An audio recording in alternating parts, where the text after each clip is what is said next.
3, 2, and here we are. Welcome, Kenny Buttons, to the Kpush podcast, episode 130. Hey, wow. Yeah, dude, I like it timed so perfectly. I was like, God damn, I hope it's 130, and I got you in for 130 because it is 130. Oh my God, yeah, dude, we planned it perfectly. The gods are on our side today. Yes, the comedy gods are here. They're here. They're inside of us, and they're making us laugh. Kenny, you're one of my favorite comics here in Austin, Texas, that I know personally, and I mean that truly, in both ways. Number one, I love you off stage. You're super supportive, super nice, always caring, always giving me little tips of what to do and how to go about the comedy scene, which is huge for someone who's like 10 months in. And I assume maybe someone did that to you when you were 10 months in. Which Simply Courtney was a vital part of my growth. Yeah. And also, I'll admit something. I'm very neutral with comics that are in the scene, but it's very easy to get on my side because as long as you're willing to make a connection, right? Just get to know me off a stage, right? Yeah. Then I'll be your homie for life, basically. Right. Yeah. And I think, someone like me values that so much. And I think someone who also values that can kind of tell that we sort of value that. Does that make sense? Like, yeah, we are shared values. Sure, of course.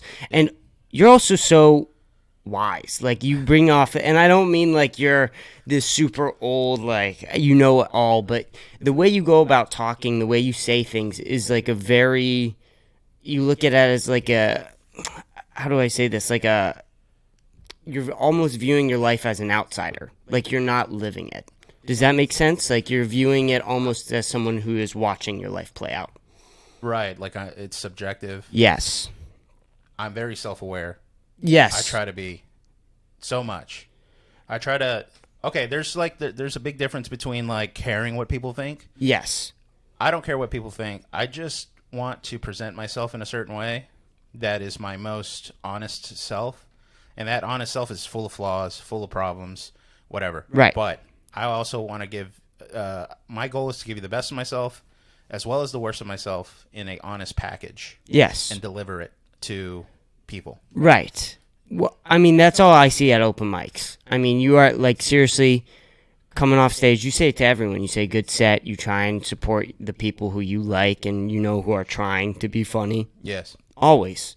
And I think that, that's a lot of hard work. I mean, like, going to open mics, number one, is a little difficult.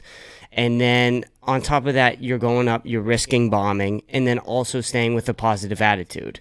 Yeah. It's super difficult. I struggle with it a lot, and it seems to never even budge you. Well, to be honest with you, it can get to me. Yeah. But the more I do it, the more it's like sharpening a sword. Right. Or like you're hammering something, you're tempering it, and you're getting beat over and over again. But it just makes you harder. It makes you stronger, right? When I first started, I was like I was a brittle piece of metal, But open mic. This sounds so like corny, but it's like a samurai sword, dude. Like, right.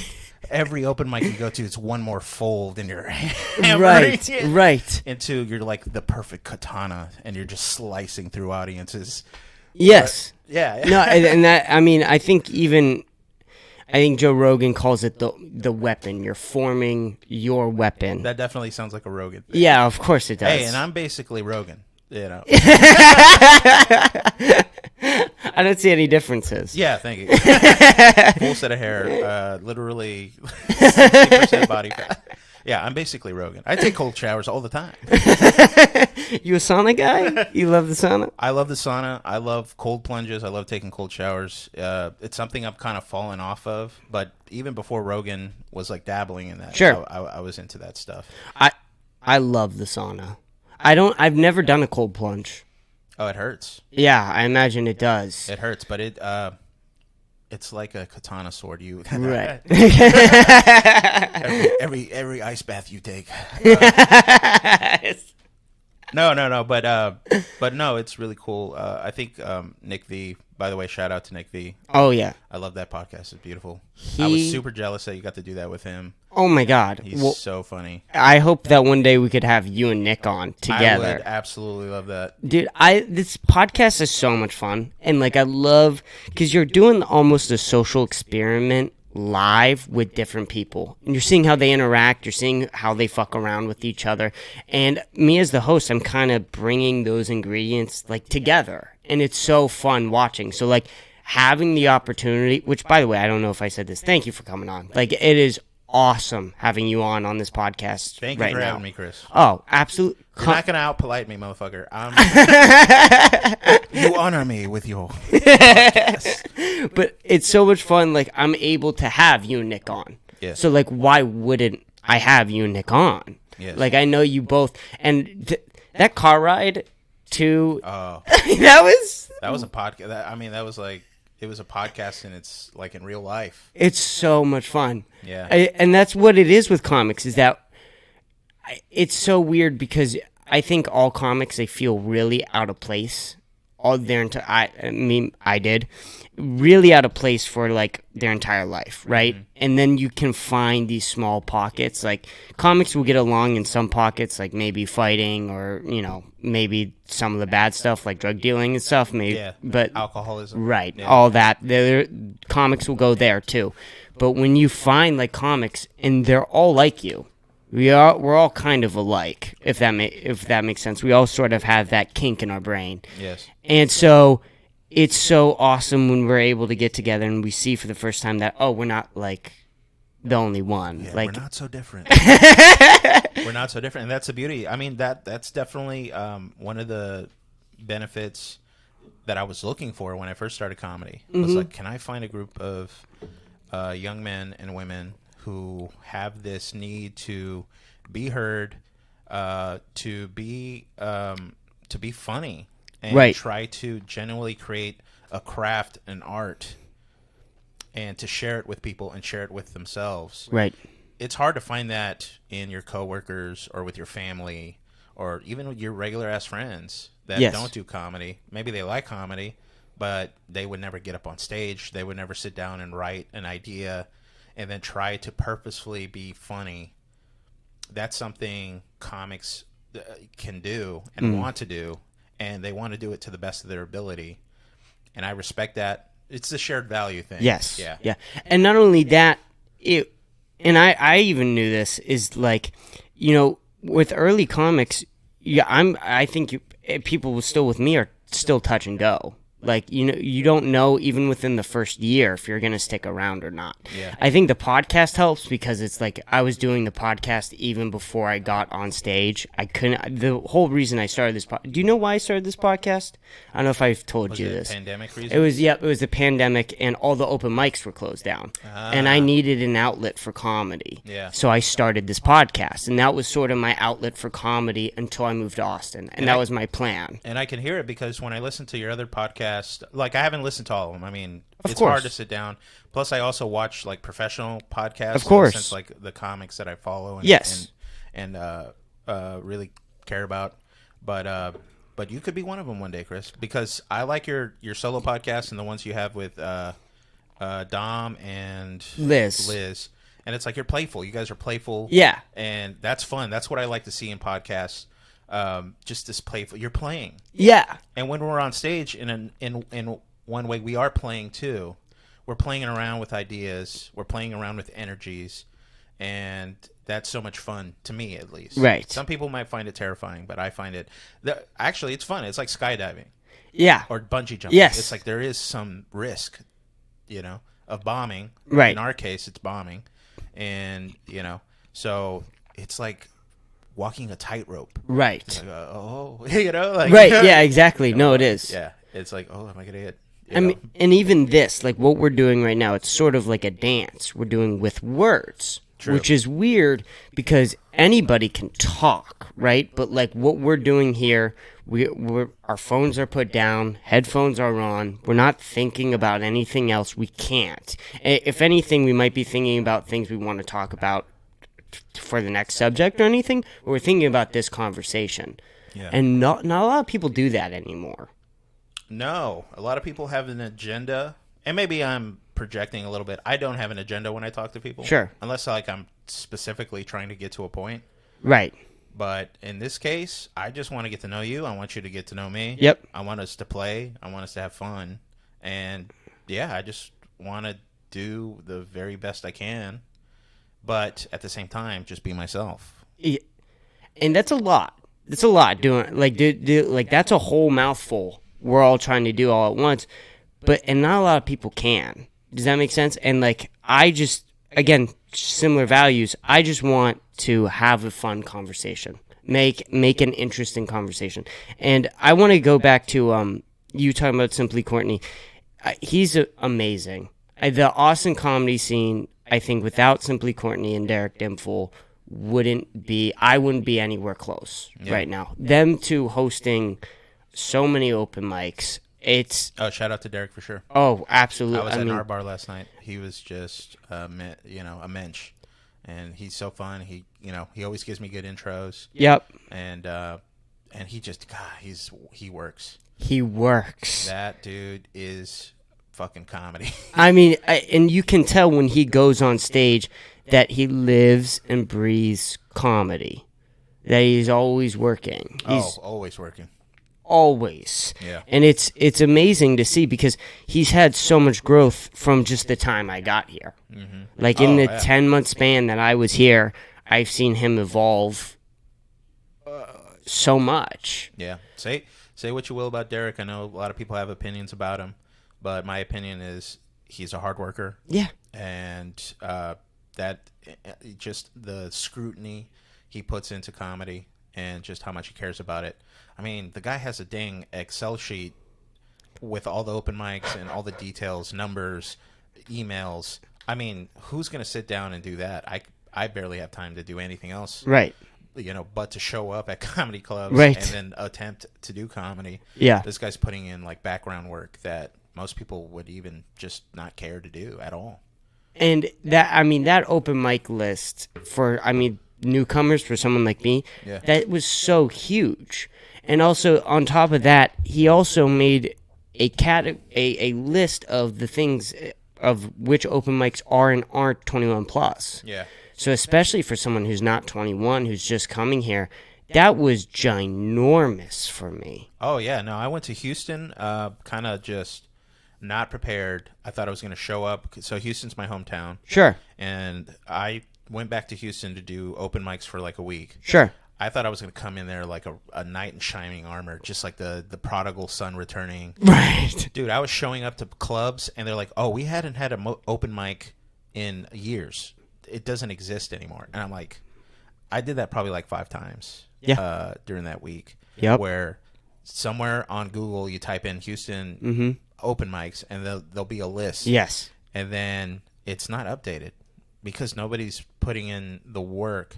I take that back. Somebody is, but it's kind of hard to pin down. Right. It took me it took a couple local comics to be like, here, go to this Facebook group, add yourself to the group, and then we have a list that's like a Photoshop print up of the clubs and times, but they don't tell you if it's 21 or not. Right. They don't tell you if it's sign up or bucket pool or capped or not capped. They don't tell you the time you have, 3 minutes, 5 minutes, 7 minutes. They don't do that. No. Because that's a lot of hard work, man. And Derek did it. Derek did it. Yeah. And he did it so well. And he's always updating it. Yeah, always. Always. And it's so impressive. And that was the same problem with Boston. Exact same problem with Boston is I called when I was 16 everywhere. All the places were out of, they were all out of not doing it for years. Same deal. You would look it up. They were not scheduled. And then when I would call a comedy club that would have an open mic, they'd be like, you have to be 18 plus or you have to be 21. And I was 16 at the time. And so then I called 2 years later. That's when the pandemic hit. They were like, go fuck off. Yeah, and I was like, well, then I'm going to Austin. So you started comedy at 16. That's what you're telling me. Yeah, I guess. So, I mean, that's when I first tried to go to an open mic. That's gotta be hard. You got to go to school, talent shows. Like that's Right. the only option you have. Right. You're just like going to a random school. He's like, you got a talent show today? I got a talent for you. It's pee-pee jokes. Yeah, right. And what jokes are what jokes am I making at 19, let alone 16? You know what I mean? Like, Oh, I started. So what a lot of people don't know, and I try to tell people, is that I did start comedy when I was in my 20s, like 21. Yep. As soon as I can get into the clubs in Houston. But it didn't last very long. Why? Because I wasn't serious about it. Because I was more worried about getting drunk and trying to pinch tail, in that Right. sense that I wanted to meet women, and I didn't care enough about it. right. And so, sure enough, when you don't care about something, you're not gonna commit to it. Right. And that's what happened. And I wasted a lot of time not caring, and it was like this weird set of circumstances. I got divorced, my dad passed away, and COVID was just brutal. And I was like, life is weird. Yeah. And it's fucking short, and you don't know what's going to happen tomorrow. So I've always loved comedy since I was a little boy. My dad gave me George Carlin albums or like cassette tapes, and I would listen to them. So I was in love with comedy since I was a little kid, and always performing is in my blood. Like I'm full. My family's full of performers. My mother was a dancer. My grandfather was a mariachi singer. I have singers and songwriters in my extended family. We've even like I've heard stories of like my great grandfather was like my great grandmother was a cantina singer, like in the old pueblos, like when Texas was still like Mexico. You know what I mean? Right. So it's like it's in my blood, and I don't know why I denied it for so long. Maybe because I know it doesn't make money. There's no chance of making anything out of it. But I have the career. I have a career. I have money. I have a dog and a car. I almost had the family life. But when that kind of like fizzled away, I was like, it gave me like a second chance at life. I was like, look, you gave it a shot. You failed miserably. Not by my own circumstances, but because just life is so weird and strange. I was like, no, I'm going to just do what I want to do, and that's perform. And and here I am. That's an incredible story. Yeah. That really is an incredible And that's story. the short of it, man. I could. Do you want to get into it? We can get into No. all. If you don't want to, if you want to skip ahead. Well, Is there any? I can always come back and Sure. Yeah, we and can come back and get into it. You said something on Nick V's podcast. You're like, get a friend with a podcast. That because- I've always said that. Yeah. Always said that. Do not. You want to get good at podcasting. That's an important thing for a podcast nowadays is to get good at not only talking on stage and being funny on stage, but I think it's also really important to get good at riffing with other comics, and also on top of that, getting good getting good with a camera, recording, you guys talking, and also just microphone time. Yeah. Getting that more microphone time. Comfortability on a microphone does carry over. And I know that, like, I couldn't be where I am today in comedy if I didn't start the podcast. Does that make sense? Mm-hmm. And also, a bombing of a solo podcast is not the same by any means, but the same feeling. Mm-hmm. The only difference is that you're in a room alone by yourself. Yeah. And that sometimes can make it harder because, like, there's no one. So you're trying to be funny, you're not being funny, you stop the podcast and you're like, and you're in a room alone by yourself with your thoughts, with nothing. And that can be really difficult on a solo podcast. Oh, I can't. That can be really, really difficult. So Travis LeBrec has a podcast, and he put me on, and that wasn't too long ago, funny enough. But I remember we were discussing, and I remember the first hour being like brutal. I was so in my head. I was like, oh, you got to be funny. You got to be funny. Right. Like, what are you doing? Right. And so I'm all up in my head, and Travis had to go do something, Mm-hmm. and he left me on the mic by myself, and I crumpled. I was so scared to listen to myself talk, and my brain was like ping pong balls. Just Yep. I couldn't pinpointed it, and I said, Travis, please cut that because I sound like a or I felt like a maniac Right. the whole time. So you doing? I mean, how can you calculate how many solo episodes you've done yourself? I'm gonna say 40. I'm gonna say 40 at least. I'm gonna say at least 1/4, 1/3 about. So like 40 probably. Yeah. I'm gonna say. And that helped. It helps on stage because you're just way more comfortable, talking. And that's so big. That's so big. The only thing is, though, is that it doesn't help being funny. Because this, like, you can't try to be funny on here, right? Like, because conversations, they come, they go. Like you said, if you have that thought in your idea going into a podcast, I have to be funny. I have to be funny. If I'm not funny, then I'm failing. You're going to fuck up the conversation. Right, yeah, because you have, in a weird way, an agenda. Even You though do. the agenda is sincere. Yes, right. It comes off really insincere. Yes! That's so true. Dude, people can smell it. Yeah. And I think sometimes when you get up on stage, it's the same thing. And it's weird not to want to, like, be in that mindset of, I got to be funny. But the more, dude, I think I'm learning something right now. Like, I'm creating a neural pathway in my brain right now. Oh, this is the go ahead. Yeah, Keep going. And it's like, I should get up on stage and not try to be funny. Just be yourself. Right. And I feel like right. I hear it so much. But I keep relearning this dang cliche of, like, just be yourself. And the funny comes with just you being yourself. All the time. Stop trying to be funny, loser. Yes. Stop trying to be funny. Stop trying to tell jokes, man. Just have some premises and see if you can create some magic out of it, man. Because when you're on, you know how that feeling is when you're on a roll and you have a good crowd, or you're in the trenches, and you're just like vibing, and you're getting feedback. You're just like, whoa, I'm like a magician right now. Yeah. I'm creating nothing. I'm creating something out of nothing. You're making people laugh. Yeah. Without touching them. Yeah. Can you imagine a tickle comic? Yeah. It's just like, oh my god. Do you know what I mean? Like, you're causing a physical reaction. Yeah. Without doing anything physical. Yeah. And that's there is a little bit of magic in that.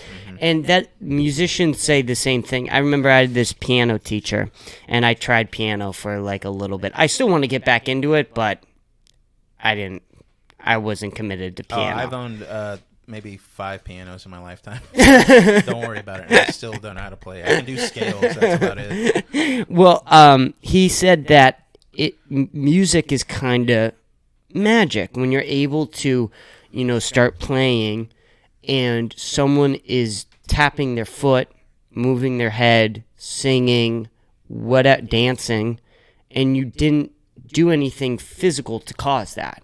There's a little bit of magic in that. Yeah. And I don't know if magic's real. I don't know if I believe in ghosts. I don't know if religion or whatever. But art sort of is, I think, the closest thing you can get to that. I think that's what separates us from the animals. Right. Like, truly. Yes. Separates us from beasts. It's that we can create art. And express ourselves. Yes. Because, like, monkeys and gorilla, they use tools. We Right. use tools. Now, we have cool Ryobi, cordless drills and stuff, but they have, like, a stick, and they pull ants out of the mud. But we can also turn that stick into a paintbrush. Right. And we can also paint a chimpanzee. And then we post it on Instagram and tag Rogan. Pray that he reposts it. Hey, Jamie, can you pull chimpanzee? Hell yeah, man. And also think about this, like, we're also able to take that stick and God knows somehow, some way create a microphone. Yeah. Eventually. In when you get right down to it, a microphone is just a stick. That amplifies our voice. Yeah. It's just a tool. It's just a tool that we use to express ourselves. Yeah. But there's a magic in that. And you are right, like, that is what separates us. And I know I'm repeating what you said, so. And I love to hear my bullshit. I love to hear my bullshit repeat. I'm like, yes. Yeah, I am right. What do you think? What's your proudest moment in comedy? do you think? My proudest moment Yeah. was my first time that I got up in my 30s.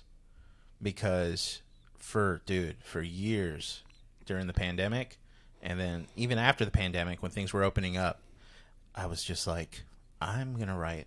And I read and wrote and performed in front of a mirror like a maniac.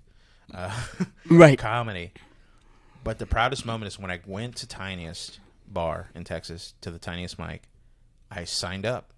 And I got there super early. Like, sign up is like at 8. I got there like at 6:30. I'm just sitting in the sun, just sweating. I'm just like this lonely little guy, just like waiting. And then this big black guy, Courtney, named Courtney, shows up. He's like, "Hey, what's up, dog? Who are you?" And I'm like, "I'm Kenneth." I was like, "Oh, wait, I'm Kenny. I'm sorry, I'm Kenny, right? Because my real name is Kenneth, but and Buttons is my last name either. It's all a facade, dude." No, my name is Kenneth Johnson. But something about Kenny Buttons really just stuck with me. I thought of it one day, and I was like, okay. And I created an Instagram. I like Kenny Buttons. I like it, too. Just people coming around calling me, hey, Mr. Buttons. Hey, what's up, Kenny? I just like to hear it. It's like a term of endearment to me. The one time Nick V was like, hey, what's up, Kenneth Johnson? And I was like, whoa. I was like, whoa, slow down. That's my real name. Chill, dude. Not here. Yeah, not here. But yeah, signing up was my proudest moment for sure. What about you, man? The first time I had Cameron Illig on the podcast, that was so big for me. All right, explain to me. I'm sorry for my ignorance, but explain to me who Cameron Illig is. Cameron Illig, he's an open micer. He's here all the time in Austin. He just got up at Kill Tony. He did pretty well at Kill Tony. He went up at the Mothership too. Yeah. I think he followed Rogan. Not like followed Rogan, but like he was in the line, like on the same stage, like later. But he still was on. He was on a lineup with Rogan, which is like, I mean, that's a lot of people's dreams. Yeah, and he's 23, so I mean, he's fucking, he's Nick's age. I mean, he's really, really fucking hilarious. Yeah. So, the first time I had him on, that was huge for me, and I mean, he doesn't consider himself like a huge stand-up comic. Right? You know what I mean? Like the same way Nick doesn't consider himself a huge stand-up comic. But at that moment where it was like, oh my God, like, because I said it when I was 17, I was like, I'm going to start a podcast, okay? I'm going to move to Austin, Texas, and I'm going to have comics on my podcast. Are you doing a Joe Rogan thing? No. You kind of have that. But I my conscience does kind of sound like Joe Rogan a little bit. What is it? Something is the form of flattery, or the highest form? Imitation. Right. And imitation is that. I imitate sometimes. Sometimes I imitate. Sometimes I channel like Mitch Hedberg on stage. Right. Especially with my one-liners, because he's like, to me, in my mind, he's like the ultimate one-liner. Just the way he says things. Like, I remember the first joke I wrote was a Mitch Hedberg inspired thing. It was like, I was choking on a piece of ice, and then I was fine. And that's so dumb. It's so dumb. But that was like, when I wrote that in my 20s, that was my best one-liner. Right. And I wrote that thing for months, man. And then it was just bombed. Start off strong and just bomb. But yeah, no, I think it's cool that you took it upon yourself at such a young age, man. I remember being 19. I was hanging out with lesbians and drinking Malibu rum, not caring. Dude, I probably hated myself deeply. Yeah, I didn't know anything, man. And you're pursuing this really difficult thing. Yes, that is comedy. Yes, and on top of that, podcasting. And on top of that, you're living in one of the most expensive towns in the state of Texas, probably the most expensive town, and you're doing it. And that's, I respect the hell out of you, Chris, for that. Thank you, Kenny. Yo, that means a lot. I mean, you're so generous, but I mean, fucking, dude, that means a shit ton. Every time you give me a compliment, like you guys, and your whole crowd. I mean, you, Simply, Brian Smith, you guys all are super fucking supportive, and like have helped me a lot. Oh, good. Good. I can't wait to start hindering you. Well, here's the thing too about Austin comedy. I've heard like there's rumors, right? Like there's comics that treat you like shit or like they'll backstab you. Right. No, I've never seen it. Everybody seems to be nice now.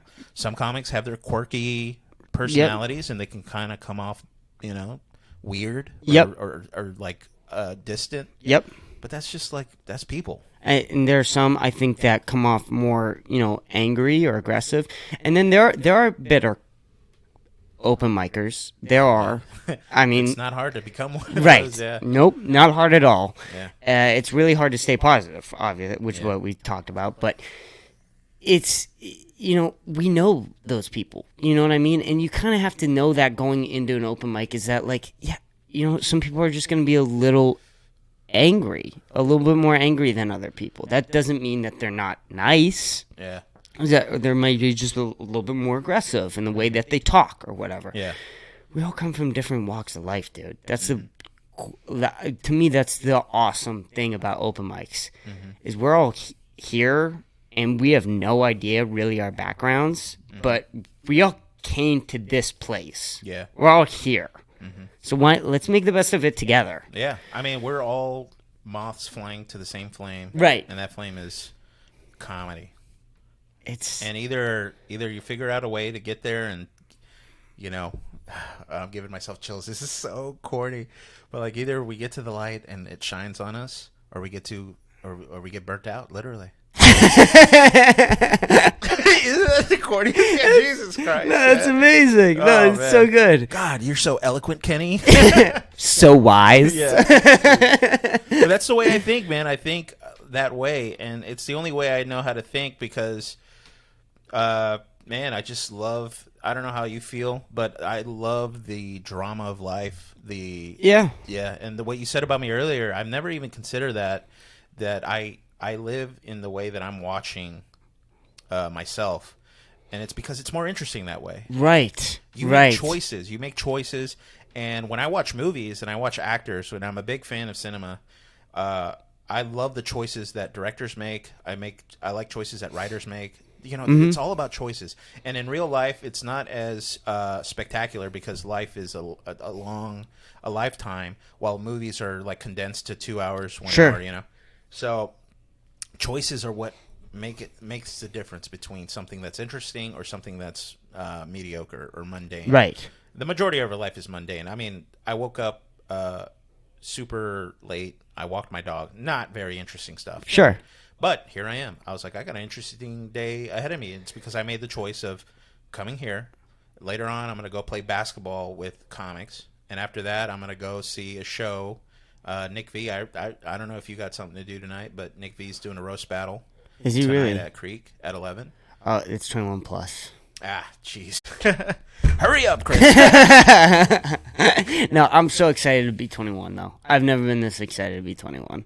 Oh, yeah. And for the right reasons, too. You're not, I'm going to go get ripped every night with my friends. Nope. Yeah, it's like before I turned 21, I was like, I can't wait to drink Keystone Lights, legally. Yeah, no, I mean...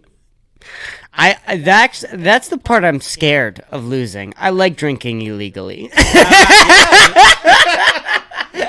There's something, dude. When weed started getting legal, I was like, man, you're just like, I'm not a big weed smoker, but there's something about the danger, of not doing something under the law. Like yesterday, I parked illegally. And I was excited the whole time. I was like, I'm going to get a ticket. And sure enough, I got that ticket. And I was like, well, how much was it? And it was $20. It was a $20 bit of dopamine and a little bit of, right. Just like, sure. Oh, damn. Maybe I should have paid for parking. But, hey, man, there is, what they always say, like, rules are like plates. They're made to be broken. Right. So. I haven't heard that in a while. Yeah, that's because I was listening to wrestling a lot. That was when I played like WWE on PlayStation 2. Yeah, JR would always say that. He was like, "Rules are made to be broken." Yeah, whatever. Oh, man. Steer us in the right direction. I feel like I'm just going on this weird tangent. You're good. You're good, dude. And this is what podcasting is. It's all about tangents. Yeah. I'm gonna go going back to being 19 and doing comedy and whatnot. I think one of the weird things is that I've started to like kind of realize is that my peers are starting or have been for like this year starting to feel comfortable in life. And I think, when you get to the age of 13 or whatever, you start to hit puberty, everything's weird because you're in that weird transition from going to a child to being an adult. Yeah. And then so you're going through that period. That's all weird, right? And I get to this period, right, where it's like 19, you're supposed to, I feel like, start feeling a little comfortable. Yeah. You're not comfortable completely, but start feeling a little comfortable. And then my dumbass just goes right into stand-up comedy, like a completely new world of being uncomfortable again. Yeah. So I think that it's hard and also good in a way because it's like, okay, I am kind of used to being uncomfortable. If that makes sense. Like it is that same type of feeling of what the fuck is going to happen. True. And so, but also I think that it hurts me a little bit because of the fact that like it's been happening so long, if that makes sense. But But- I'll just say this: as somebody in their mid-30s, it just gets harder, man. So you're, Right. you're on the right path. Right. You're by the time. That's the thing. Like life, I think our parents failed to explain to us, or at least mine, was that life just gets harder, and so it's just best to keep your head down and keep grinding, because there is no breaks. So since you're doing it younger, you're just. Dude, by the time you're my age, you're gonna be like Joe Biden levels of wise, you're just gonna be super learned and have a lot of experience. And I got a lot of experience in my teenage years, but with like a lot of bad choices. I made a lot of bad decisions and just stuff that didn't elevate me into getting a skill or getting a career. It was more about like having fun. How much can I have fun in the short amount of time with the little amount of money and the group of friends I had. And so that was my goal in my 20s. And when I look back at it, it was a lot of fun. Don't get me wrong. Right. It was a lot of fun. But what it did was really stunt me in my adulthood, in the sense that now I have a foundation I can grow from. And that really what that translate is, I got my education super late in my life, and then I got a career super late in my life. Mm-hmm. And most people in their 30s, like back in the 90s, had a house. They had, family, kids, dog, white picket fence.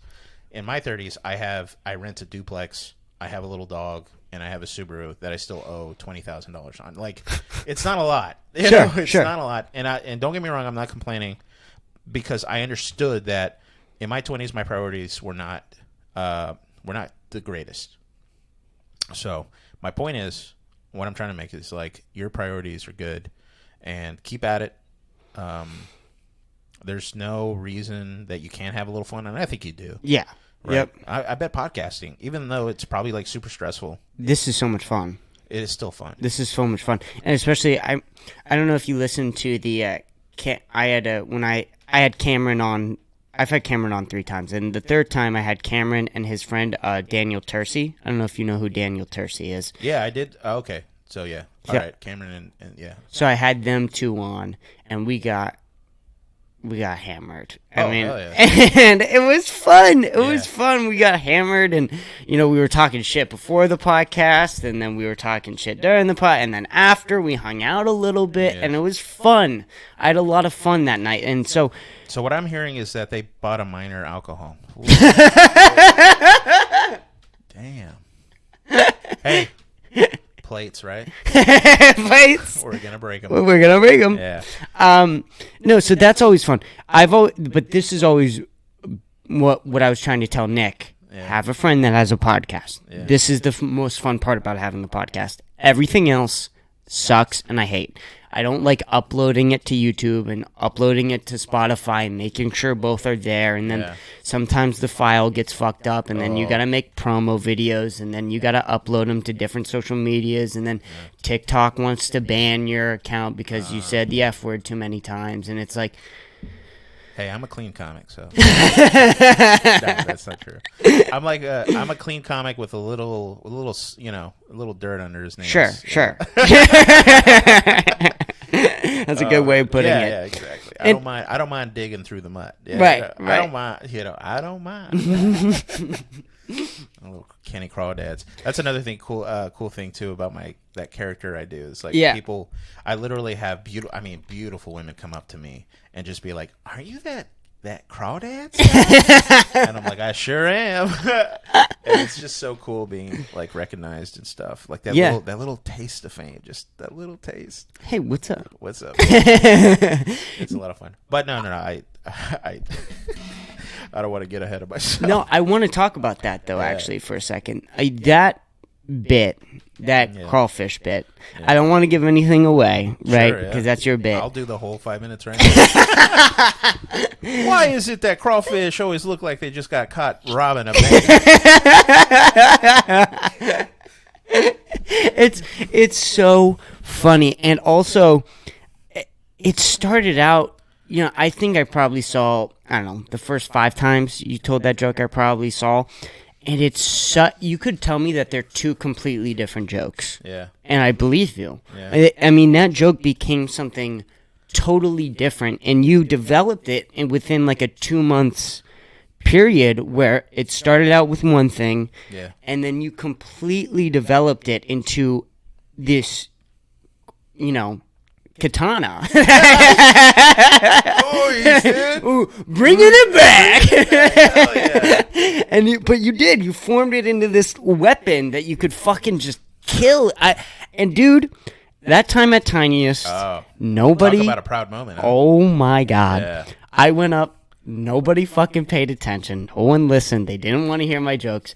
And you went up with that crawfish bit and fucking killed. Yeah. Fucking killed. I mean, talk about magic, man. Dude, that was crazy. I was like, what's going on? That was so awesome, Kenny. It was literally the week that I wrote that joke, and I took that joke. That was like the climax of that joke. Truly, I've never killed that hard with that joke, except for there. And I've done well with it for sure, and I've done really well, and it really has been my bread and butter lately. And this is good. I like talking about writing too. So if we can, stick on this. And you also, let's talk about writing. You also said you were a cinema guy. Yeah. I want to get into that later for sure. But let's absolutely talk about. Yeah, let's talk about writing for a little bit. So the crawfish bit was funny enough, man. This is what's so important about being a comic, and I think you mentioned it with Nick, and I think you understand this concept too. You got to live life too. Going up to open mics is one thing, but man, if that's your whole life, no offense, you're not living the full spectrum of what comedy is. And what comedy is like experience. And experience is, I think, one of the first rules of comedy that I wrote. One of the first books I read said, like, one of the rules was, jokes are just a reaction to an emotional thing or something that happened to you. I'm just paraphrasing here, but the point is that I went out to eat with some friends. We go to Shoal Creek something, crawfish place, and I ate crawfish, and I was like, man, I love crawfish. I've never heard. Also, I really tried not to duplicate a lot of premises. A lot of times my friend complained that my jokes can be cryptic, especially in the beginning. I was just like talking about nonsense because in my mind I was like, well, nobody's talked about this yet. Right. But what happens is that it might not be that relatable then. And if it's not relatable, you're not making a connection with the audience. Right. And if you're not making a connection, you're not lowering their defenses, and then you're not bringing them up with laughter, funny punches and stuff.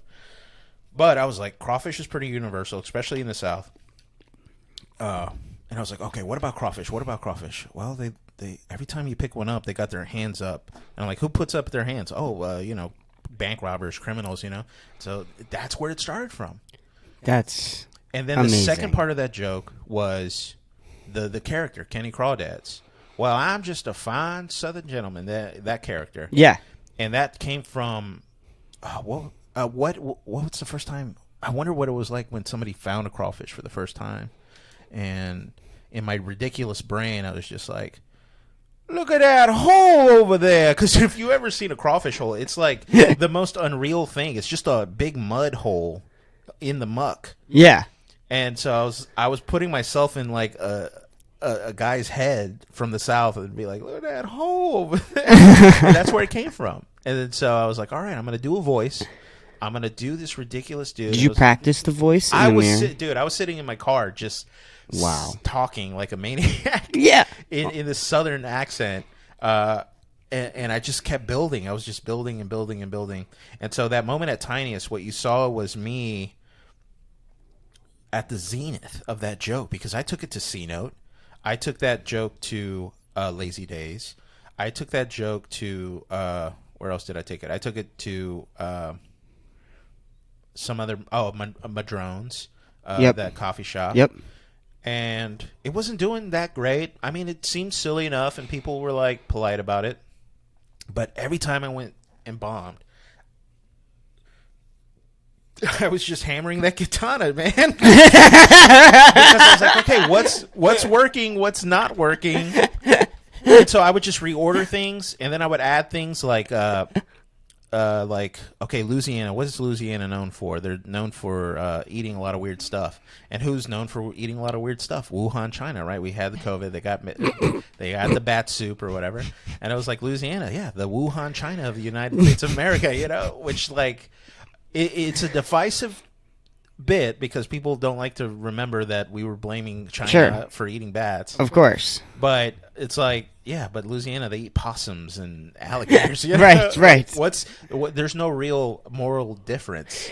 And the thing I love about that bit is there is that many jokes happening per second in that joke. Does that make sense? Minutes, yeah. Like, how many laughs per minute you can get? You have filled in so many little tad bit jokes that aren't even like the real punchlines. Does that make sense is what I'm saying? Yes. And that is when you get like a fully developed bit, like almost every word is funny or is meant to be funny. It's meant to be funny. Right. Yeah, it's like, look at that hole over there. I even added one thing that kind of works sometimes. It's like, my granny always said, never leave a hole unmolested. It's such a stupid thing to say out loud, but when you say it out loud and you do it, and I do it with my friends, a lot of my friends that are non-comics, they're kind of like my muse. They kind of are like the canary in the coal mine. If they're not laughing, I'm like, okay, maybe it's not that funny. And if they are laughing, or I get a giggle, or if they're really like dead and they're peeing their pants, and I'm like, okay, all right, write that down. Right. And I don't know. Do you bounce ideas on your friends? Well, so I'll sometimes call one of my friends and run bits by him, and like I'll test it, I guess, that way. But my main running bits off is Dom, because we live together, so he's always there. So try this. Don't run it by them. Don't be like, hey, I'm going to tell you jokes, because then they're going to put on their critical thinking mind on. Right. You just hit them with the bit. You just try to interweave your jokes into natural conversations and see what you can get out of them. Sure. Because their brain is their defenses are down. So right. That's what I do with my friends. Because I made the mistake of being like, hey, friend, I love you and you love me. I'm going to tell you some jokes. They're just going to either like pretend that it's funny, right? Right. Because they want to help. And the thing is that people, non-comics, that when they want to help, they don't know comedy. They don't know comedy as well as even a comic that's been doing it for 10 months. Right. They don't know it because they don't practice it. But what they do know is that subconsciously they understand what's funny subconsciously. Right. And so you have to pull it out of them. Right. Yeah, because one time I told my best friend, I mean, really a dude that is like my brother, about the crawfish thing. He's like, nah, that sounds corny. Can you imagine if I listened to him? I said, okay. I learned my lesson. Don't ask him. Just run bits by him without unconsensually run bits by him. Right. And unconsensually. Yes. You got to unconsensually bit your friends up, because if that sounds so, you gotta Bit of salt though. you gotta Bill Cosby them with jokes. You gotta Bill Cosby them with jokes, because if they're trying to help, they're not very helpful. Sure. Comics will help you because they understand that premises and punches are a thing, and they understand, because if you run a bit by me, I will purposely turn off my critical thinking brain for you. Right. Because I want to be helpful, like truly, because I understand that if I get too critical or like think too much about what you're trying to run by me, it's not going to help. I'm not going to think it's funny. Right. I'm going to think that I'm going to be like, oh, how can we make this funny? And we talked about it earlier. Stop trying to be funny. Right. Stop trying to be funny. Right. Just be. And that's very difficult. I know. It's difficult to do, like, to be comfortable being yourself in front of a crowd of people. It's hard. It is hard. When people ask me what's comedy like, I tell them doing comedy is like trying to be funny on accident, but on purpose. Because some of the funniest things are accidents. Yes. When somebody accidentally does something, or they accidentally say something, dude, it can be the funniest thing ever. Because it just like dude, it just will rip you apart because of how random, or how just like damn, just different. Yeah, it's just like it's it like pulls at your reptilian brain, right? You know, but then trying to do that on purpose in front of people. That's why the best comics make it look like it's so easy. Because I think they figured that out. They know how to be funny on accident on purpose. And the best comedy ever just sounds like someone's talking. Yeah. Like this, but the whole time they're being funny. Yeah. And I think that's part of the problem with comedy, like with outsiders of comedy, is that they sort of think that they understand comedy, like what you were saying, right? So when you tell a non-comic a bit and you're like, hey, I'm going to run a bit by you, they turn on their defense mechanisms because they don't understand. Yeah, and because they laughter is vulnerable. Right. Laughter is a very vulnerable thing to do. You're saying... Yeah. That's it. When you laugh, you are... In the past, if you were laughing, you were dying for something. If you were laughing around a lion, you're dead. You know? Right. I don't know if that makes sense. No, I guess it is vulnerable. Laughter, think about it. You're putting your head back. You're using too much air, right? Because you're just like, have you ever laughed so hard you couldn't breathe? I mean, dude, imagine that. Like, you're in a bad situation, like in a survival situation. Right. So most people don't want to be laughing. Yeah, and it's, I think, they always say laughter's the best medicine. Yeah. I don't know if this makes sense, but like taking medicine, that's vulnerable, right? Yes. I don't know if that makes sense or not. Yeah, no, it's admitting weakness. Right. Yeah, especially when you laugh at something that is embarrassing. And yes. you say, oh, I relate to that. Yeah. You saying that you relate to that, because it is also that, right? When you laugh at something, you're also sort of relating to what they're saying, because you're understanding it. Yeah. And so that is really vulnerable when you're kind of telling someone, hey, I get what you're saying, without actually saying, hey, I understand what you're saying. Yeah. And going back to writing process, how do you like to write? Do you like to just like go about your day, sort of what you were doing? And then when you had that idea for the crawfish, did you talk into your phone? Do you have like a little notebook that you carry and you just jot a couple words down? Do you use the notes on the app? Yes. So I use my notes on the app. I do something that's worse than drunk driving. I write notes when I'm driving because my best ideas come when I'm driving. Because driving is a very meditative state. Because you're like focused on one thing, and that's driving, and so your mind kind of clears up. So yes, for me at least, when I'm driving, I'm meditating on what's happening in front of me, and then like these little ideas float into my brain. And sometimes I'll just be cracking myself up. Right. I'm sure if somebody's looking at me they think I'm a maniac. I'm laughing, and then I'm writing on my cell phone. Right. It's like, write that down. I always say that out loud, like write that down. And that's so. But that's just the first step. The first step is to just grab an idea from the ether of Sure. your mind and then pull it out. Because, dude, how many funny ideas had you had, but you couldn't write it down? And then how often did you forget them? I mean, that was me for Right. like years before comedy. I would have funny ideas, funny premises, funny skits, funny sketches, and then I never wrote them down. And then gone. Gone. Not to be, because, I mean, speaking of like magic, that dude, pulling ideas from creativity, the space of creativity, the cloud of it, is so fickle and so fragile that if you don't harness it somehow, you're going to lose all your best ideas. Because I was driving home from eating crawfish with my friends, and that's where it came from. Yeah. And if I didn't write that down, I probably would have never thought of it.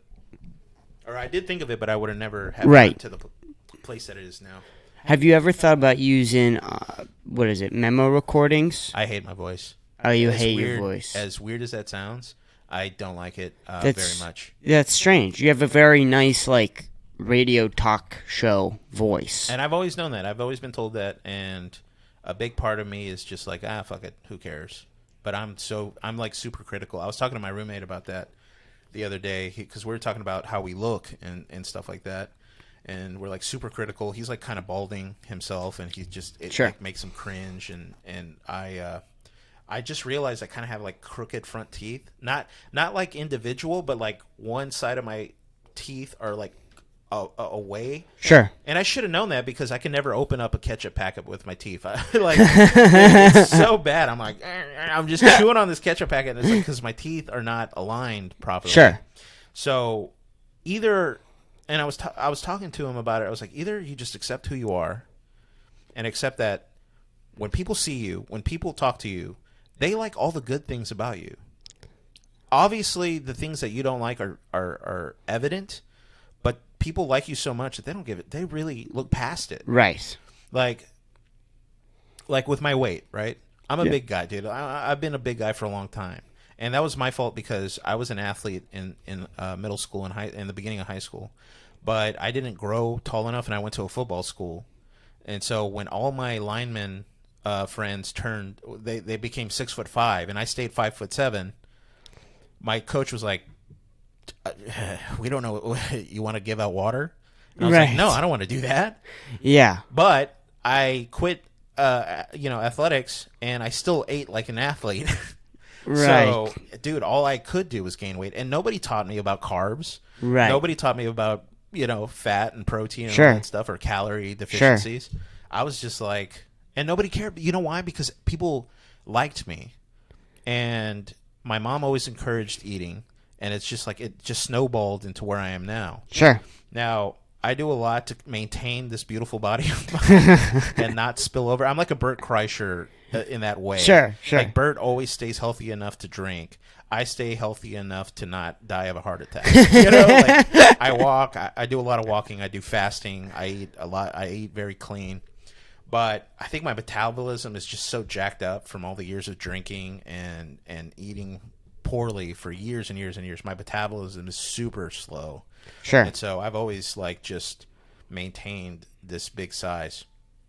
So I kind of am a little lost. What were we talking about? Who cares? Yeah. Well, what do you eat? What are you trying to eat? Lean proteins, Sure. clean carbs like rice and like vegetables. That's stuff good. Like that. Yeah. So it's like I do okay. Like I'm not Sure. like a fucking disaster yet. I mean, I was once when I was like right before my divorce. I was just like eating ramen noodles out of a can, like just bad. And I remember going to a doctor and they're like, "You're gonna die," and I was like, "Oh shit!" And I was like, "Well, what can I do?" And they're like, "You got to lose weight." And I was like, "Okay, I'll lose weight," and I did, but I still felt like crap the whole time. Sure. Because I'm just starving myself and exercising. And that wasn't helping. What did help me was fasting. So, Okay. Have you heard of it? I mean, you have. You're yeah. a Joe Rogan fan. Oh yeah, I'm So, a Joe Rogan fan. I've done I've gotten up to 14 hours, and I did that for like I used to do the longest I've ever fasted was 9 days. 9 days. Dude. By the 9th day, Whoa. I was jumping out of my skin. Whoa. Yeah. Well, when you're as big as me, you have so much energy storage Sure. that I could just keep not eating until I lost every. But at the same time, I couldn't sleep because when your body's running on ketones, Yeah. it's just like freaking jet fuel for your brain. Sure. So I didn't do that again. I just wanted to see how far I can do it. Right. And basically what happened was I couldn't sleep.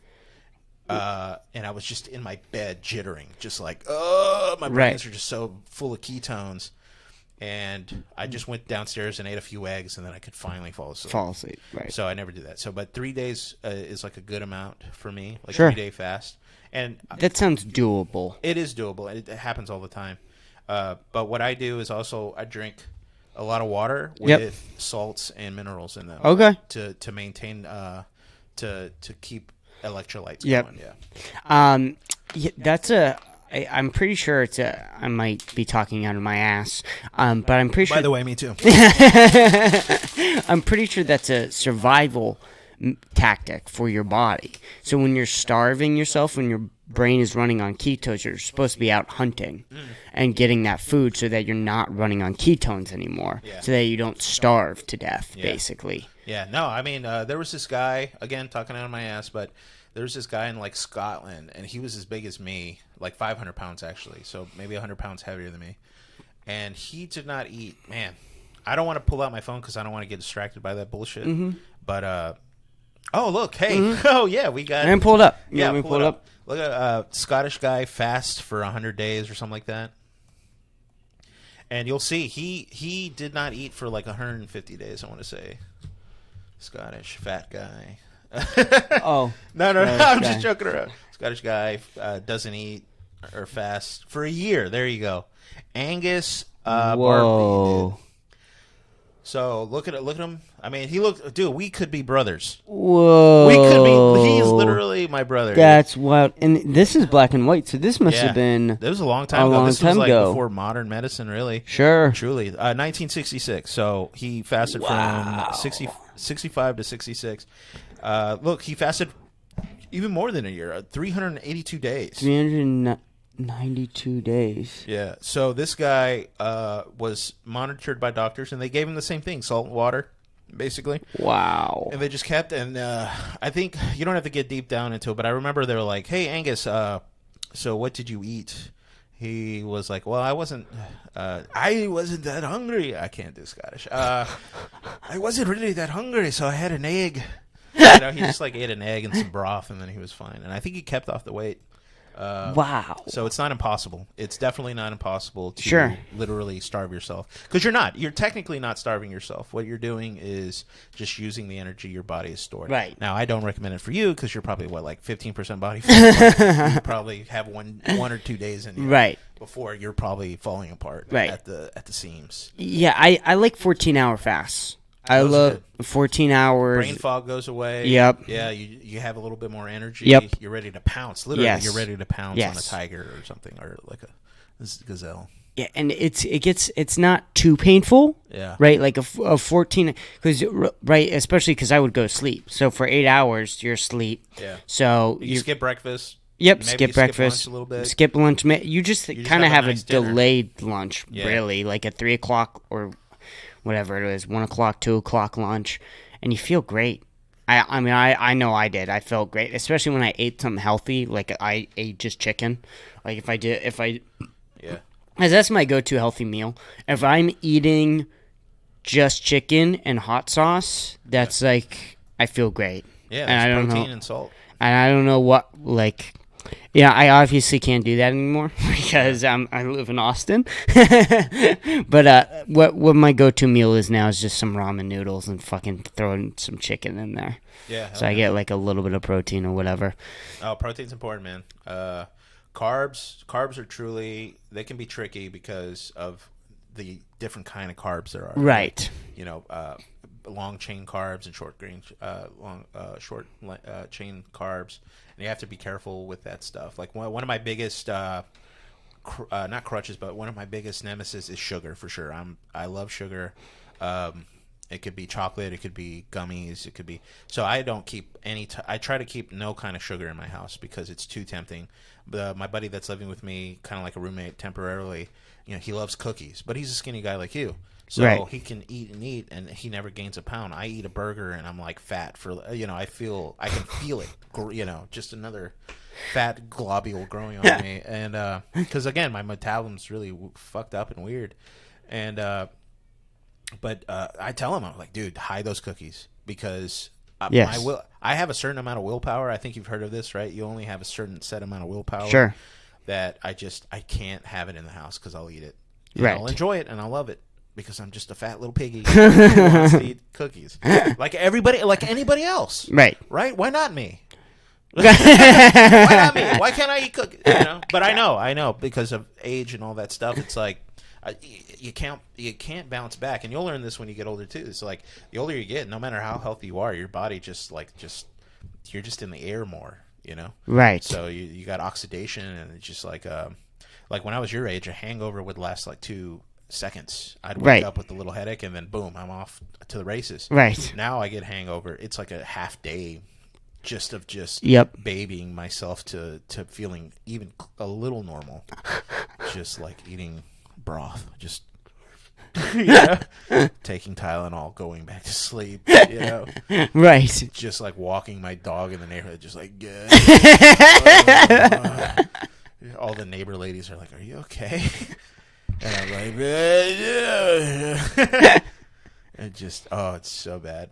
And hey man, I know you and Nick talked about substance abuse and all that stuff, but I'll tell you one thing: comedy has done a lot for me. It's given me a lot of purpose. And when you have purpose as a man, especially as a man, and I can only speak to myself as a man, is that having purpose, man, really puts a lot of things into perspective for me. And one of those things is like, first thing I learned very quickly hitting the Austin scene was none of these dudes here are trying to get fucked up and party. And a part of me was secretly hoping that they would.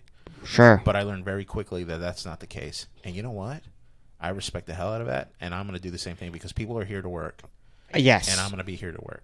I mean, I think that this is, I think for me, I can't speak to everyone here, but it seems like a couple people are in the same boat, is like the fucked up is almost trying to deal with either life to go to the open mic or to deal with the bombing of open mics. It's not like the purpose is to get fucked up. It's like the fucked up is the side effect of the comedy. Yeah. And like that's not a good excuse. I'm not saying that that's a good excuse, but the intention is differently. Yeah. And that is so big. And like, when Tim Warner went sober, right? I think the Austin, he talks about it. We're very supportive. I think, or I try to be to Tim. Well, I always, say congratulations, especially when he says it on stage or whatever. When he talks about it, everyone claps and applause. Yeah. And so I think we do have that where we do support, if you're trying to get sober. Yeah. There is that. Yeah. Too. And, hey, I want to be as close as sober as possible. Yes. And especially in the comedy realm. Now, when I'm hanging out with friends and family, I'll let my hair down. Sure. But that's because I'm not doing comedy. But lately, man, I'll be honest with you. Lately, I'll be doing things that are not comedy related, and guess what? I want to not be there. I want to do comedy.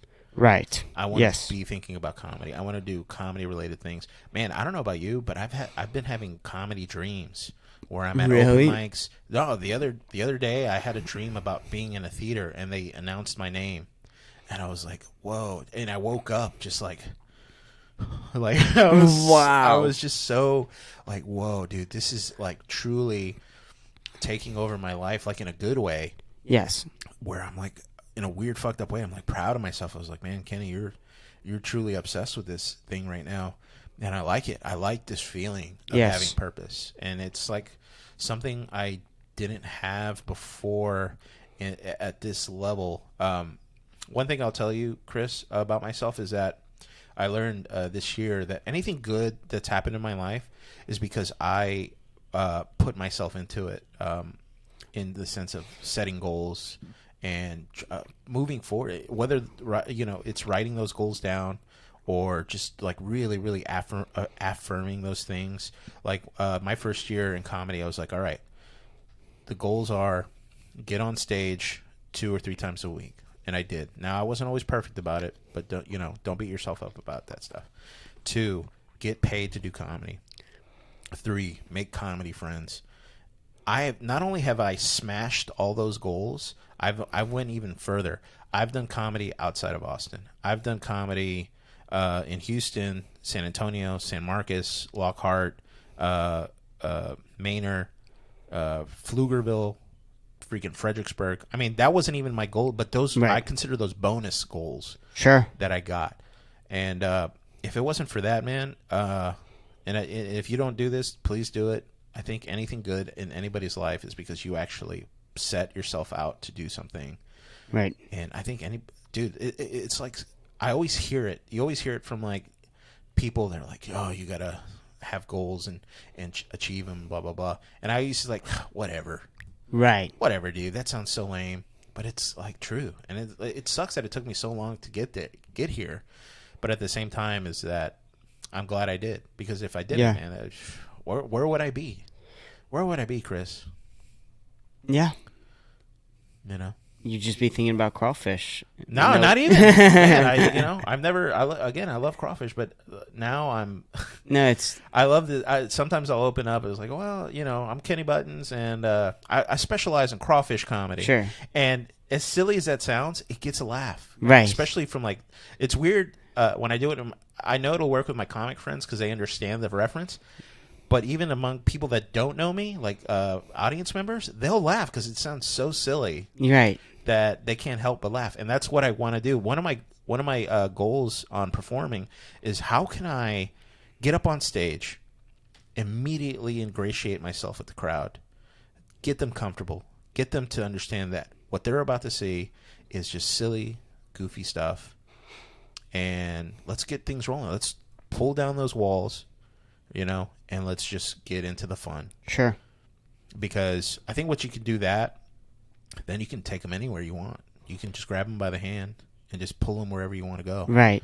And whether it's you want to make them laugh, you want to make them think, you want to make them cry, you want to make them boo you, it's up to you now because you showed them it's like, hey, you can trust me in this. Don't worry, I'll take care of you. Right. I'm gonna I'm gonna sing lullabies to you, and I'll tickle your belly a little bit. No, and I'm so lucky that you're willing to, come on here and, other comics too, and talk to me about this.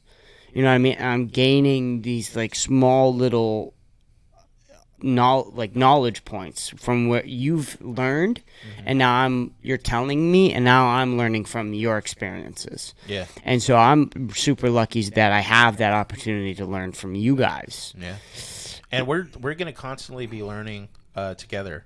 I consider, and I know you put me in the class, and thank you for that. You put me in the class of Bryant and Courtney and all that. Oh, yeah. And I don't consider Courtney, Courtney's definitely way above me in the sense that he's his own entity. So funny. Yeah, I mean, the guy's been doing it for 10 years. He's like funny. Running shows, running open mics. On top of that, he has like kids and, like family. But the guy's touring. The guy's, the tiniest. Did you go to his roast? So I did not. No. He turned 37, and he did 37 shows in 37 days. Can you imagine doing that right now? Whoa, dude! Imagine doing 19 in 19 days. That is crazy. Yeah, and he did it, and he did it because people trust him. Yeah, and people can rely on him. Right. And Courtney's definitely a guy that leads by example. Yes. He does it because he will never make you do anything he's not willing to do himself. Sure. And as a man, when I see a man do that, right, that's just like, that's a man I can fucking look up to. Right. And follow. And Courtney's like a general, man. He's like a battlefield general. Even though comedy, it's funny, we call it bombing or killing. It's very like, I have a joke about relationships that are like that too, like comparing love or comedy to war. I mean, we use a lot of the same language in both, Yeah. It's like, so comedy is very similar, you're killing, you're murdering, you're bombing. Yes. Yeah. So it's like this really violent sport. And so like Courtney in that sense is like a general, and we're like the soldiers. Sure. And if One thing, I'm a big fan of like World War II and all that stuff, and even like ancient fight Romans and stuff like that. It's like people that lead people into battle. Those are the guys. You better hope that they're on top of their game, and I feel like Courtney's that way. Yeah, he's on top of his game. He says people call him the comedy mama. The comedy mama, yeah. He's my comedy dad, dude. I'll get him. You know, I won't emasculate him like that. Dude. Sorry, man. No, he'll say it himself. Yeah, he's like our mother hen. Yeah, yeah. And we're just like the ducklings, just like yeah. Just trying out bits, and just like quack quack. He's like, all right, yeah, calm down.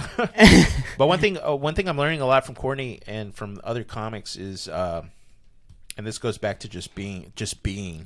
Is a lot of comics will go up and just recite their jokes. Yep. And you lose people. Even the stuff is funny. Yes. Even if the stuff is truly funny and it's a punch up or it's a premise and a punch, which I respect, dude. If a comic goes up and does jokes, I respect the hell out of that because a lot of comics will ramble. Yeah. They'll ramble, or they'll like do self-depreciation stuff or whatever, and it's just like. I'm not getting a lot of enjoyment. Right. Like the other day, yesterday, there was this Irish guy from Ireland, and no shit. But he was doing jokes. And they weren't landing, unfortunately. But one thing that always tickles my funny bone is like accents. I love accents, real or fake. Sure. It's just silly shit.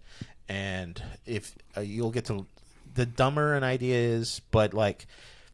The better for me, because I really truly see comedy as, because I'm the opposite of what people, I want to laugh so hard. I want you to like make me laugh so hard because I like feeling that vulnerability, because laughter is a feeling that's so powerful that I like it to overtake me on purpose. Sure. That's why you hear it. You've heard my laugh.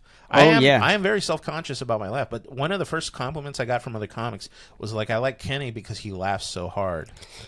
Yeah. And I will laugh for you, dude. If it's like some lady went up with like blue hair, she's like this older Iranian woman. She said she was talking about women being bimbos and like, why are women like that? And she said it in such a funny way, and it was probably like, I truly think she said it accidentally, the way she said it, because it wasn't like, again, she was just being in the moment, and she was like, right. why are women like that? And when she said it that way, dude, I laughed so hard. Everybody just looked at me, and they're like, what the hell are you laughing at, Kenny? And I was just like, man, she just said it in such a funny way. Sure. How could it not be funny? And when I laughed, and laughter's contagious. And so when I laugh, dude, people feel more comfortable laughing around, because they're like, Kenny's fucking laughing hard. So there must be something funny here. Right. I've gotten that too. With the compliment, I think I've had a couple of people say, I really like your laugh too. It's so funny though, because, outside of comedy, that got me into so many problems. My fucking loud laugh, especially in school and whatnot. Yeah. The teachers hated my laugh. Yeah. Because some dumb shit would happen, or they'd do something stupid, and I'd be the first one to just start bursting out laughing. Yeah. And they always hated me. Hell yeah, man. School is fucked up, man. School is like just this place where you have to be, man, and it's just like, how can it not be funny? I remember we used to, I don't know, you said you're from Massachusetts. So here in Texas, we got something called like the standardized testing. Yep. And we have all different names from TOS, TAC, STARS, all this bullshit. So, I lived in Pennsylvania and Massachusetts, and I think in Pennsylvania they called it PEMDAS, and then in Massachusetts they called it MCAS. Okay. Either way... Sorry, I was vaping. No, you're good. I'm so cool. We gotta wait for you, man. Continue your vape. This is my Rogan cigar. And so we had those tests, and I imagine you would have to sit in these rooms. Yep. Quietly all day, taking tests. Yep. And one thing we would make each other laugh with was we would sneeze. I don't know if you guys did this. And then we'd make a porno noise after. So we'd go, achoo, and then we go, and they couldn't get, they knew what we were doing because we're dumb kids. Sure. But they couldn't get mad. It was like, what? I'm sneezing. God, we were such idiots. we were so immature. But it's like, no, what's immature is like slapping kids in a room and then like telling, okay, you're finished with your test. Now sit here for 7 hours. Quietly. Yeah.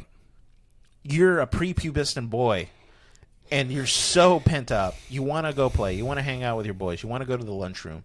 I don't know why they weren't just like, when you're done with your test, you can go to the cafeteria and just, you can fuck around with your boys all day. You know? Right. But they didn't do that. They have to have like this little control over you, and it fucking sucked, man. And if you, okay, I don't know how you did in school, but I was like a straight A student for most of my high school or whatever. And but I, dude, I just wanted to play. I just wanted to have fun, and I'm such a sucker for having fun and laughing and joking and just like even just emoing out with your buddies, you know, just like, oh yeah, my mom, whatever, or my dad's, you know, it's cool, man. Just like that was what was important to me, not getting an education. My education was just like being with friends and meeting new people, or you know, connecting. Dude, I love connecting with people, and a lot of my friends are super introverted. Sure. I mean, they're like socially retarded. They struggle so much with like interacting with other people. Sure. But I kind of like people like that. I'm drawn to introverts because they have such insights. I will just force myself on introverts. Sure. And just get their trust, and then it's like this little gem, you right? know? And because they tend to be the most honest, they tend to be the most grounded, and I need that. If I was hanging around a bunch of me's, nobody would ever get a word in. Right. So I don't know. Sometimes with comics, it's the same way. A lot of comics tend to be extroverts. Sure. So that can be a lot of fun too, but it is tiring. Yeah, sure. It's like, sure it is. I'll be saying something and somebody will be like, "Bah!" They'll be like right over me, and I'm like, motherfucker. Jesus Christ, dude. Can you turn it off for a second? Yeah, that was Dom's like that too. He's a little socially retarded. Yeah, no, they're fucking great. Like, especially when you get to know them, and there is something a little bit more special about that too. When someone's not. What do you consider yourself? Introvert, extrovert, something in the middle? Yeah, something in the middle. Where do you lean closer to? I think a little bit more extroverted. I'm really good at reading a room. Yeah. And I've gotten really good at knowing where, like, I can walk into a room and within, like, 5 minutes or 10 minutes, I'm going to be like, yo, this crowd's going to like me, or I'm going to go, this crowd is going to hate me. Yeah. Depending on the day, I don't know. Like, I'll be more extroverted or introvert. Like, I don't really truly know. I think I was way more extroverted, but then the pandemic kind of fucked me up a little bit. It touched everybody. Yeah. Except people in Florida, I think. Yeah, no, they were fine. They got way weirder. Yeah, They yeah. got weirder. Like, oh, we definitely needed to do this to Florida, but they're like, nah, we're good. You going to Tommy Bahamas? Yeah. Man, new shirt. Yeah, I consider myself an extrovert with like introverted tendencies. I do like my time to myself a lot because that's when I do a lot of thinking. That's a good way of putting it. Yeah, when you're around people, you're not thinking, and I love to think, and I love to sing by myself, and I enjoy my company. I don't know if you ever get that from yourself. I do enjoy my own company because I am like just a world of ideas. And when I was growing up, I had brothers, don't get me wrong, but they were like 4 years apart from me. So like I did spend a lot of time alone in my own head. And that place is good to be because you're just like vibing on yourself. A lot of people can't do that. I've noticed that. A lot of people, they need to be around somebody at all times. Sometimes I think they just don't have like an internal monologue or something. I do. I have too many internal monologues sometimes. Right. Where I'm like, shut up, shut up. Yeah, that's why I don't do weed, man. When I do weed, those voices just get louder, bro. Really? Yeah, sometimes my voice... Dude, I'll be in a conversation while I'm high, and I'm like, I can't hear anything because the voices in my head are so loud. Wow. I'm just like, what? What did you say? Yeah. They're like, I didn't say anything. Right. And I'm like, huh. I got to go sit in my car for 30 minutes. Because somebody's talking to me, and it's not you. Dom is like that, too, with weed. He doesn't particularly I don't think weed is like for it. everybody. Weed is not for everybody. No. I think that it's, for some people it's good, you know. They like it a lot. I'm one of those people. I like it a lot. Too much, I think, which is why I try and stay. I don't know if you listened. I said that on Nick to Yeah, Nick. you I were was like- like, I try and stay away from everything else because I love Weed. so much. So I try and stay away from everything else. But Dom, I think it's good every once in a while for some people, though. Medicinal, Right, I do will think that do that's weed good. medicinally once a month to have the panic attack, That's good. and then just be like, laugh it off. Just be Right. like, oh, it wasn't that serious, Kenny. Right. Yeah. Because that feeling right after, when you're still a little high, but Yeah. like all the paranoia goes away, because there is that. Yeah. Yeah, okay, it's so awesome. My favorite way to get high is to get hotboxed in a car Sure. because it's like the perfect amount of weed. Yep. I'm more in a goofy, silly space rather Yep. than in my head, where Sure. I'm like a little bit in my head, but it's just like, oh, that's just crazy. Right, And right. I just laugh it off. That's why I love mushrooms. I really do enjoy mushrooms because. What drugs have you done? Okay, so I've done marijuana. I've done mushrooms. I've done like prescription Adderall. That's not mine. Okay. Avecchio, which is like an Adderall, Ritalin, which is kind of the same, just like uppers. One time I took like half a painkiller. Didn't really. I'm a big guy. It didn't affect me whatsoever. Other than that, nothing. Oh, dude, I used to do. Wow. This is gonna be good. Dude, we had this friend, man, and he was this black dude, but he was like punk rock. So he wasn't like, not that, black dudes are typical urban dudes or whatever, but like he was like the opposite. He was like, he wore leather jackets with studs on them. He wore like Black Flag stickers. Sure. He had like a mohawk and stuff. And one day he was like, "You guys ever do Freon?" Freon? You know what Freon is? No. That's the stuff you put in refrigerators or like your AC. What? Yeah, let me.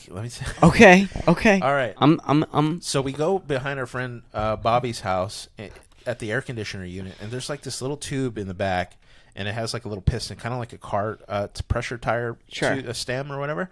And he got like a plastic bag, and he pressed that button, and Freon shoots out and fills up this bag. And he's like, "All right, breathe this in, Freon. This is like a industrial grade coolant."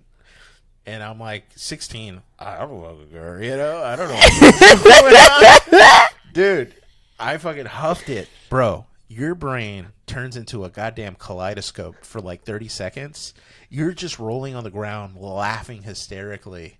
And I remember really enjoying it. Like, I remember thinking, this is really fun.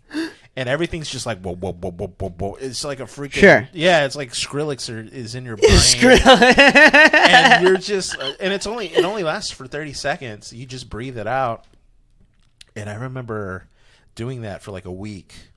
And I must have killed 100 million brain cells, man. Dude, there's literally warning signs on Freon. I was like, this is bad for the environment. Imagine putting that in your lungs, man. Dude, it was so stupid. That's probably the hardest thing I've done. I mean, that's what I consider like I was doing crack out of a light bulb or something. Right. Like, Right. Not good decision making. And you were getting straight A's while you were doing this? Yeah, man. Absolutely. Hey, man. Oh, dude, I don't know. My brain was like a rubber band, bro. It just bounced back. I'm telling you. That's fucking hilarious. Have you told that on stage? No, but I will. Yeah. No. Yeah, it's definitely in my notes somewhere for sure. It's definitely in my notes. Hell yeah, dude. I was a refrigerator, bro. I was turning myself into a refrigerator. And was this while you were also doing football? Yeah. This was like during the summer, so we were like on off season, but I just remember having a lot of fun. Did you guys ever play like the chokeout game with your friends? Oh yeah. Yeah, we would do that Oh, stuff too. And it's a crazy feeling, like you're passing out and then you're waking up and your buddies are just like, leader. my turn. And what we were doing was just like asphyxiating ourselves. Oh yeah.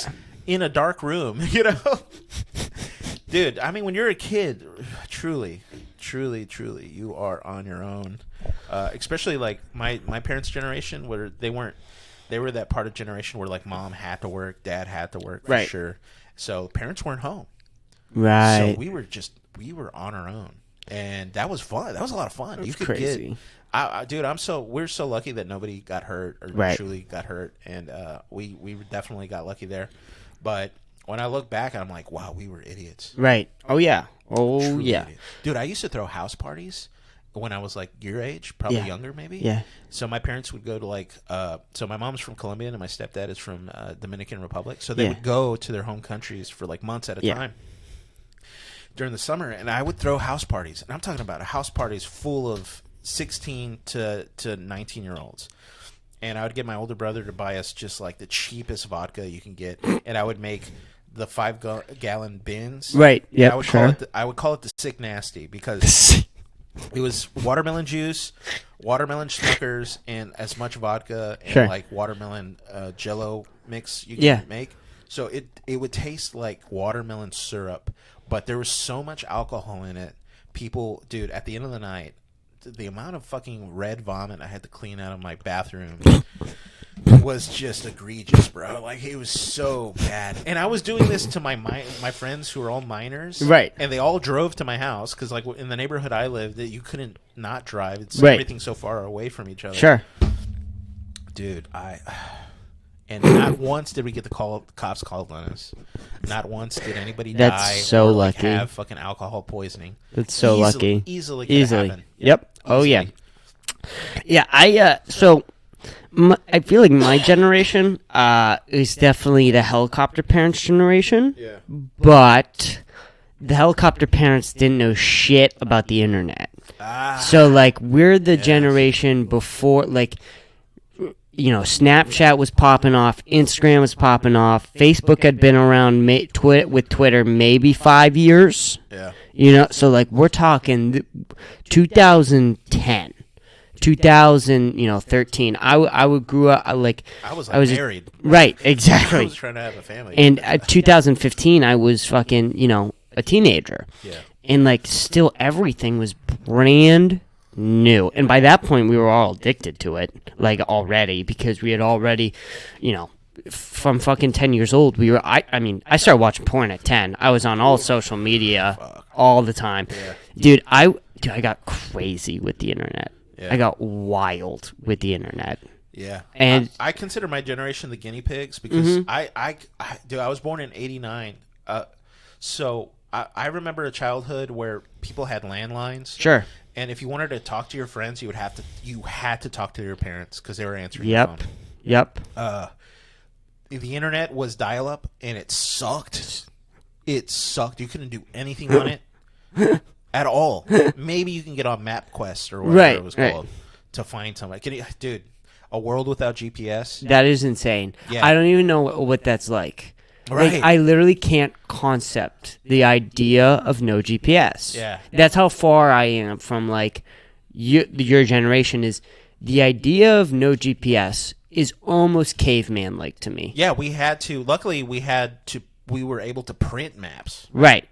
Yep. But like my parents' generation, they had key maps. Like, they literally had to pull a booklet out of the cabinet and be like, all right, we're going here. All right, I'm going to take this highway. And you better remember all that shit or you have to write it down. Yeah. Luckily, we did have printers and like a little bit of internet so we could get MapQuest or whatever. But yeah, now it's like, how did I get here? I had to. Well, first of all, I kind of knew where it was because I've been to this apartment complex before. But before that, dude, I couldn't tell you. And it's making us, in a weird way, it's making us dumber. Yeah. Because we're like, we have to rely so much on the internet. Right. And so, but the point I was trying to make earlier is like, we were the guinea pigs. Like, we had MySpace. We had something. Dude, we had this one site.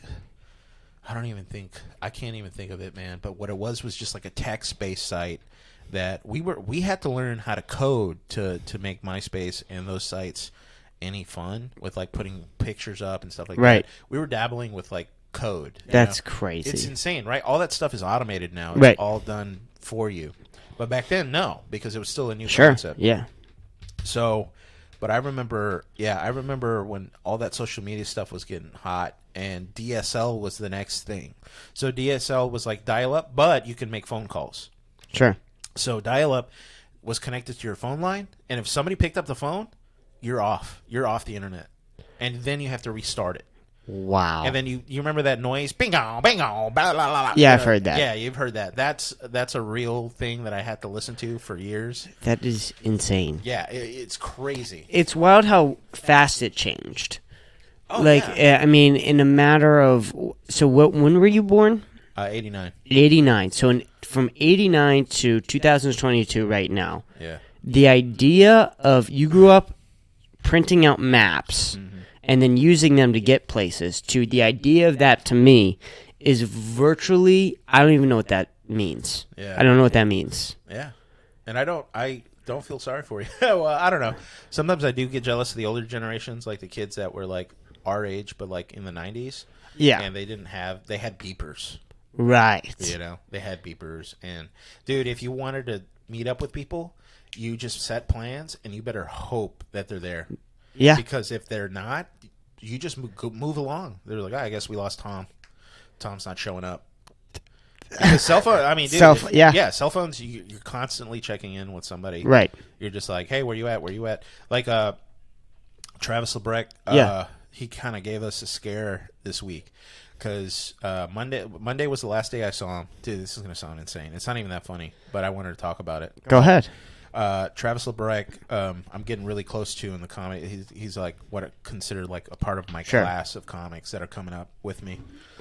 So I saw him Monday. He said he was a little shroomed up, and which is whatever, his day off. You do whatever you want. But like Tuesday or Wednesday, he sent out this weird text message to everybody on Instagram, and then the motherfucker disappears. We don't know. I wake up this morning and I'm texting him, calling him, hey, what's up? How you doing?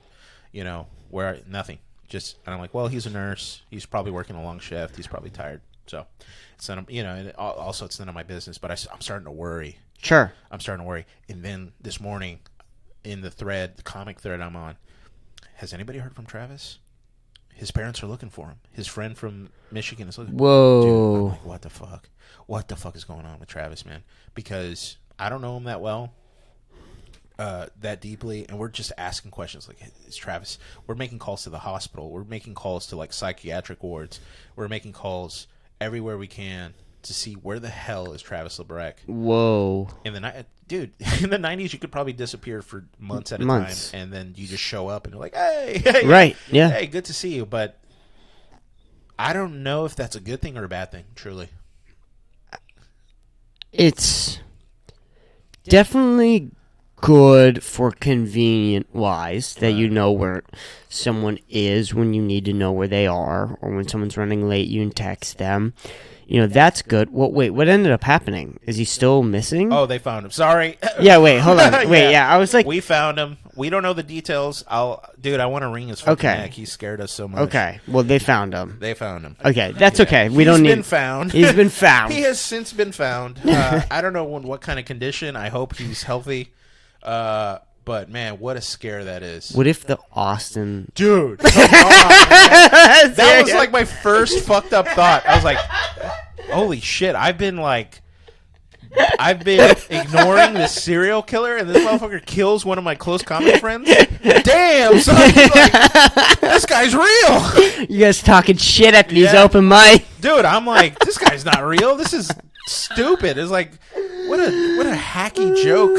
Oh shit, he's real? Damn, son. All right, I got to write a bit about this. How can I turn my my pain into funny?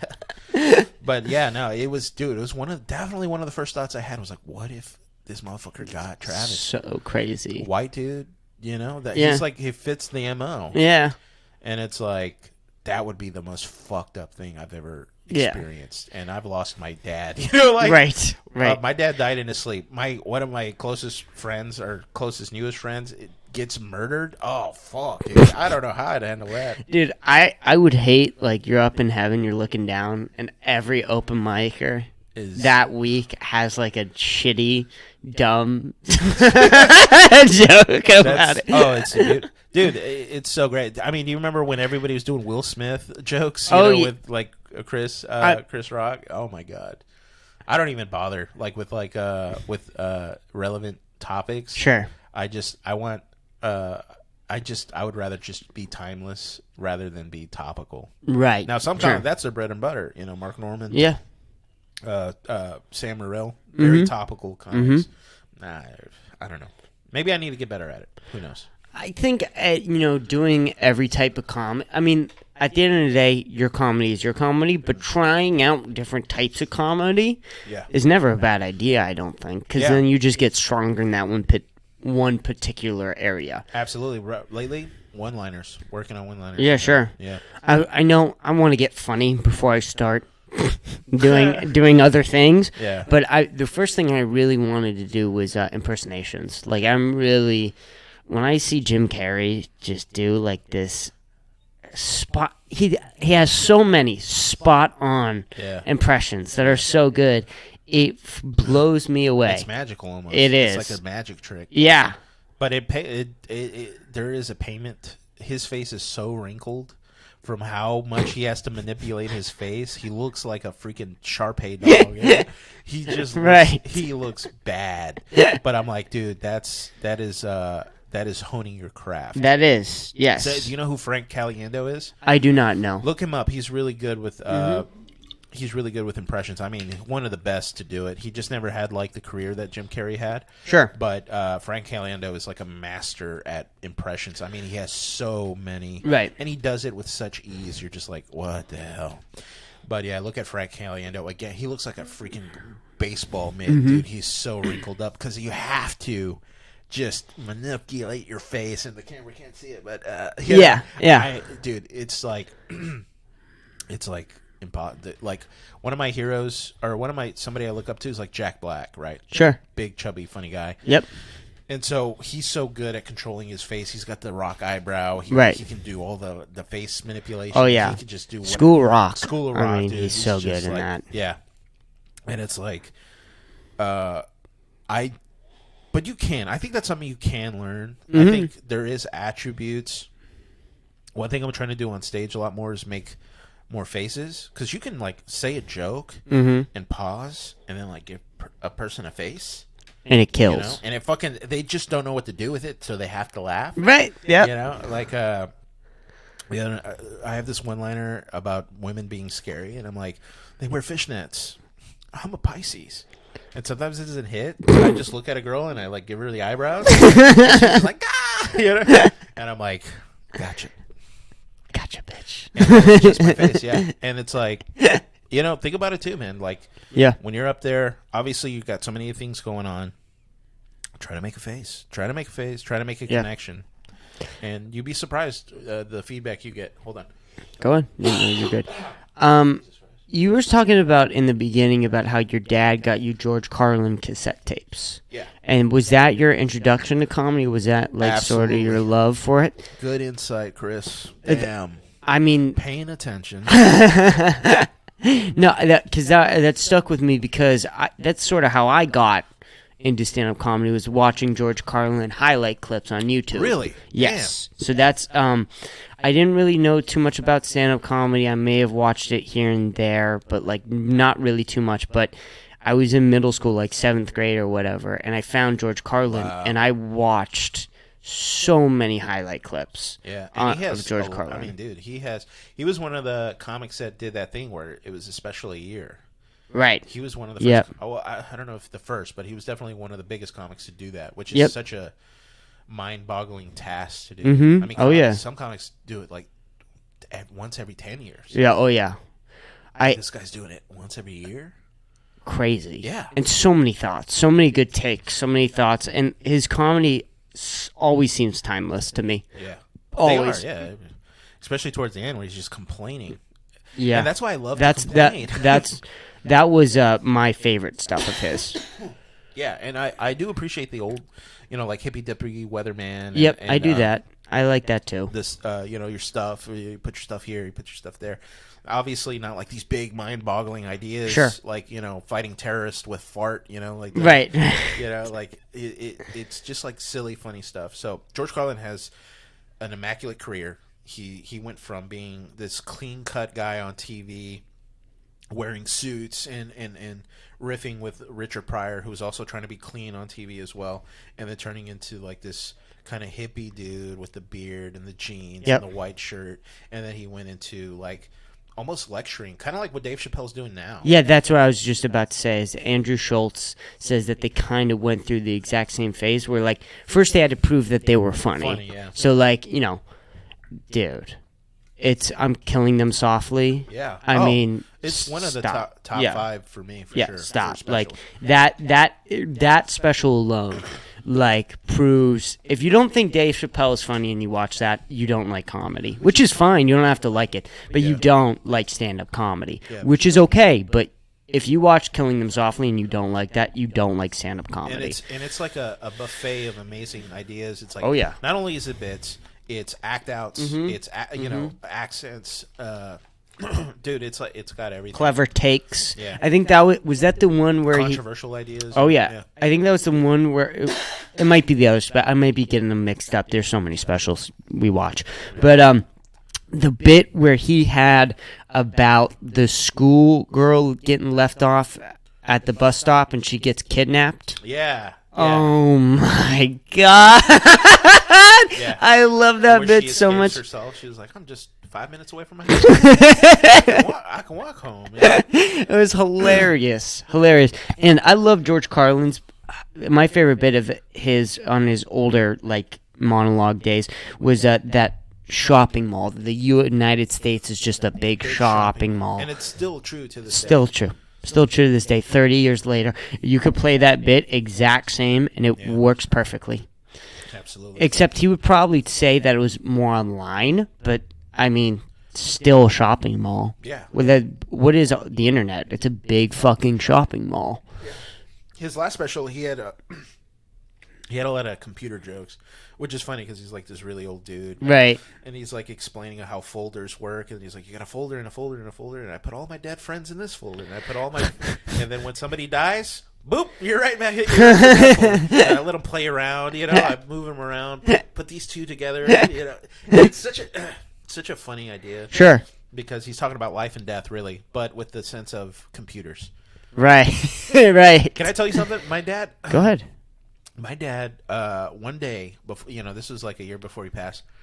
He was like, Kenneth, can you tell me what email is? I was like, Dad, this is 2020. Just like, Dad, listen, it's too late. It's too late for you to learn about emails. Emails are just live your life in ignorance, man. Don't worry about emails. Yeah. He never owned an email. He never got emails. That's crazy. Just one day, I think he got a text from like a scammer. It's like, somebody hacked into your email. Please click this link to like fix it. Sure. And it's like a scam.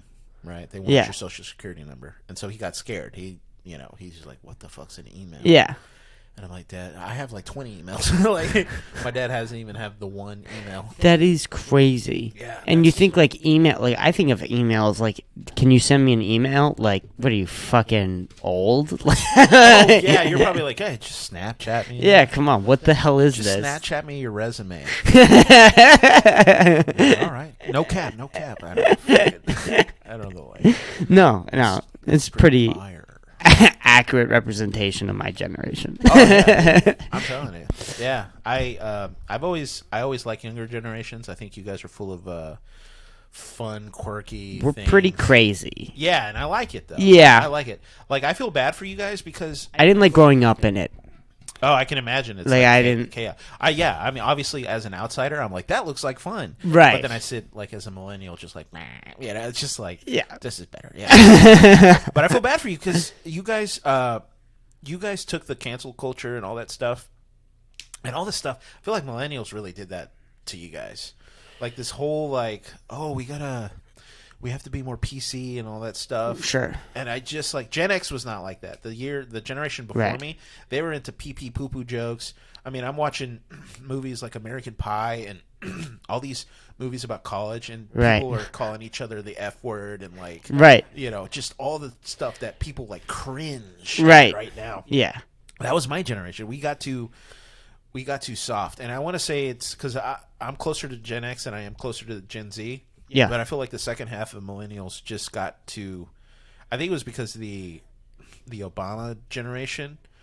because they started pushing that idea as like, we need to be softer, we need to be more empathetic. Right. And it's like, bro, I can be all those things, but don't tell me what to do. Right. Sure. Don't tell me what, if I want to say the F word, let me say the F word. Yeah. I didn't even want to say the F word until you told me Not to to say say the it. F word. Because when I was growing up, we had gay kids in school. Nobody got bullied. Nobody got harassed. Sure. We were like cool with that shit. We were like, hell yeah, dude, you live your life. Yeah. Because, it's funny. And also, and also Obama was not in support of gay marriage until 2012. But it was convenient to him. Of course it was. Like, these people, they need to. Oh yeah, I can't. I'm never gonna try an Obama impression. If the gays want to get, he always did that stuttering too. I'm working on my Trump too. The gays love me. That's not bad. Yeah, it's not bad. It's definitely like the big Shane Gillis impression. Right. There's better versions of Trump where he's like talking like the, he's like, China, whatever. I don't know. Anyways, it's a lot of fun. I would never do it on stage. Maybe. Sure. We'll see. We'll see. We'll see.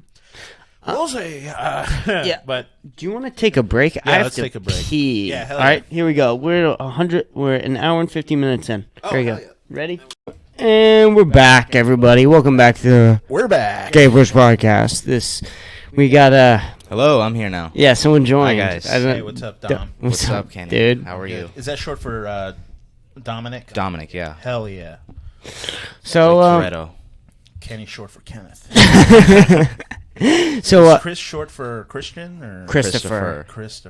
Still with the K? Yeah, still with the K, and you said an F. Instead Of a PH. I always say my mom predicted I was going to be dyslexic. Interesting. I thought she was trying to name a black kid.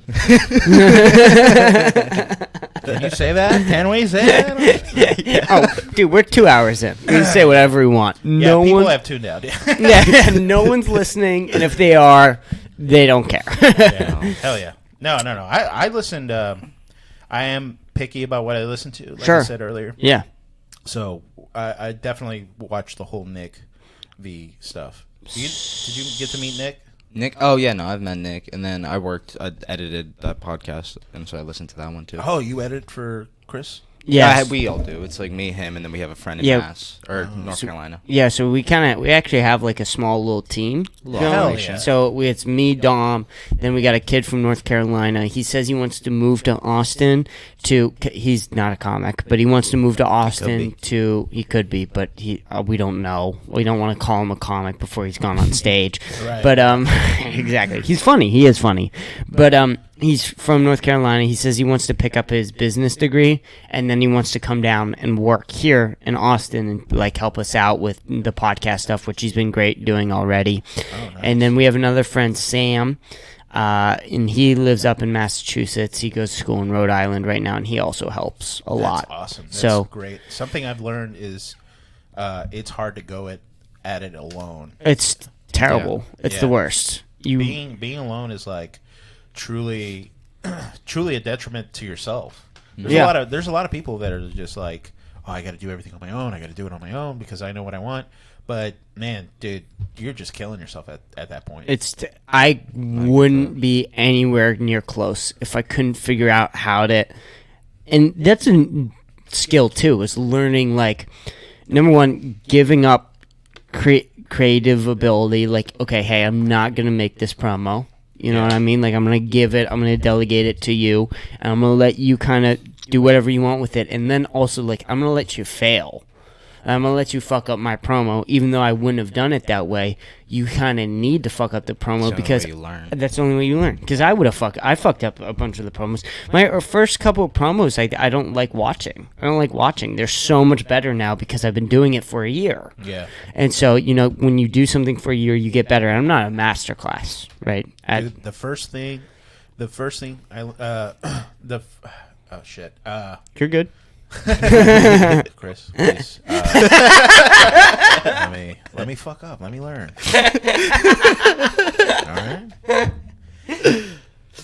To get good at something, you have to suck at it first. Yes. We all heard that before, or some version of that. Yep. It's so true. that I suck at stuff at first. Like the other day, I went to go play softball, and I was watching the other comics just like hit dingers, Sure, like almost out of the park, and I stepped up, and it made it look so easy. I stepped up. I was just hitting grounders to the pitcher, just every swing. And then, I probably had a .1 batting average. I was missing all of it. sure. Because I've never really swung a baseball bat. Out of all the sports, I never really played baseball, so I didn't know what I was doing. They're like, you got to engage your hips, and I'm like, what? Engage. How do you engage your hips sideways? Like I remember when I was a football player, you engaged your hips from the bottom to pick motherfuckers up and push them out of the way. But then the idea of like twisting your hips is such a foreign concept to me. Right. Why would I twist my hips? It sounds dangerous. Yeah. I also think baseball's boring. It can be. Yeah, I think, especially when I was a kid, I found it really, really boring. When I was 8 years old, and you got to wait for the next person to take their turn batting. I mean, that's good that you have to learn taking your turn and patience. That's good. But also, I hated it because I was 6. I bet you hate orgies, too. You got to wait your turn. I never thought about that. Yeah. I mean, I always thought I would like the idea of orgies, but maybe... Orgies in baseball. It is similar. Chris is up to bat. That's a gauge, but Chris is up to bat. He's choking on it. Uh-oh. He's going to strike out. He's going to strike out. 1, 2, 3. Get out of here. He's out of here. He's out of here. Send him to the bullpen, man. This guy's a loser. You said that you were really big into cinema? Yeah. What movies you really like? All right, so top 3. Sure. It's going to be a lot of Quentin Tarantino. Sure. Pulp Fiction, Okay. Hateful Eight, and then to get out of that realm, I really like the Lord of the Rings original trilogy. Sure. I really, really love it. I think it's just such a cinematic and visual experience. But the reason why I like Quentin is because he's such a prolific writer, and just like Yes. Hateful Eight, not to do spoilers, everybody, but Hateful Eight is just 8 people in a cabin for like 90% of the movie. Yes. Yeah. And it still pulls you into this world of intrigue and danger. Yep. And it's just dudes in a cabin, and all they're doing is talking to each other. Okay. And creating stories and tension. Right? Have you guys watched that movie? No. That's a rated R movie. I've seen all of Quentin Tarantino's movies. Yeah. I know about Hateful Eight. I haven't seen that one. You have to watch it. It's really good. A lot of people say that Hateful Eight's his worst film. Like that's a very popular opinion to say that is his worst film. But it's interesting that you really like it because, and Quentin's even said that, is that he kind of put himself in a writer's block. Like he purposefully did that. That 90% of the movie is 8 people in a cabin. Yeah. And so he made that as like almost a writing challenge to himself. And imagine you're Quentin Tarantino. You've created some of the best movies ever. And then he's like, I'm going to write a movie that challenges me. Yes. Still challenging himself as the best. Yeah, at himself. And what I heard, his next movie is just going to be about a movie critic. So it's going to be like almost like quasi-documentary about a guy nobody knows about. So I can't wait to see what that's going to look like. Oh, yeah. Is that going to be his last movie? Yeah, that's what he says. That's his last movie. I really hope it's not. I hope he's kind of like just being bullshitting it. Yeah. But he said that forever. Right. He's been saying that he's only going to make 10 movies forever. Yeah. So I don't know. He could be just bullshitting, but he could be serious. Well, I got a strategy if we want to get him back. If I was a Hollywood agent, I was like, Quentin, we have this great pair of feet for you. And we're just looking for that number 11 guy. All right? We know you love him. Fine. Yeah, I guess I'm coming back. Yeah, and I'm back. All right, bring those little tootsies to me. I hope that if he's done making movies, we get other Quentin Tarantino stuff. Because I can't live in a world without Quentin Tarantino not being like a part of it. So even if he does like a podcast, like a Quentin Tarantino podcast. Oh, that'd be great. That'd be great. He was on a Tom Segura, I believe. Yep. And that was just a He good watch. I went on Joe I do Rogan like listening to him. too. He was on Yeah. Conan too, I think. Yes, he's he's a very interesting guy. I mean, when you talk to him, you clearly are like, wow, this guy's head is wired way differently. Oh yeah.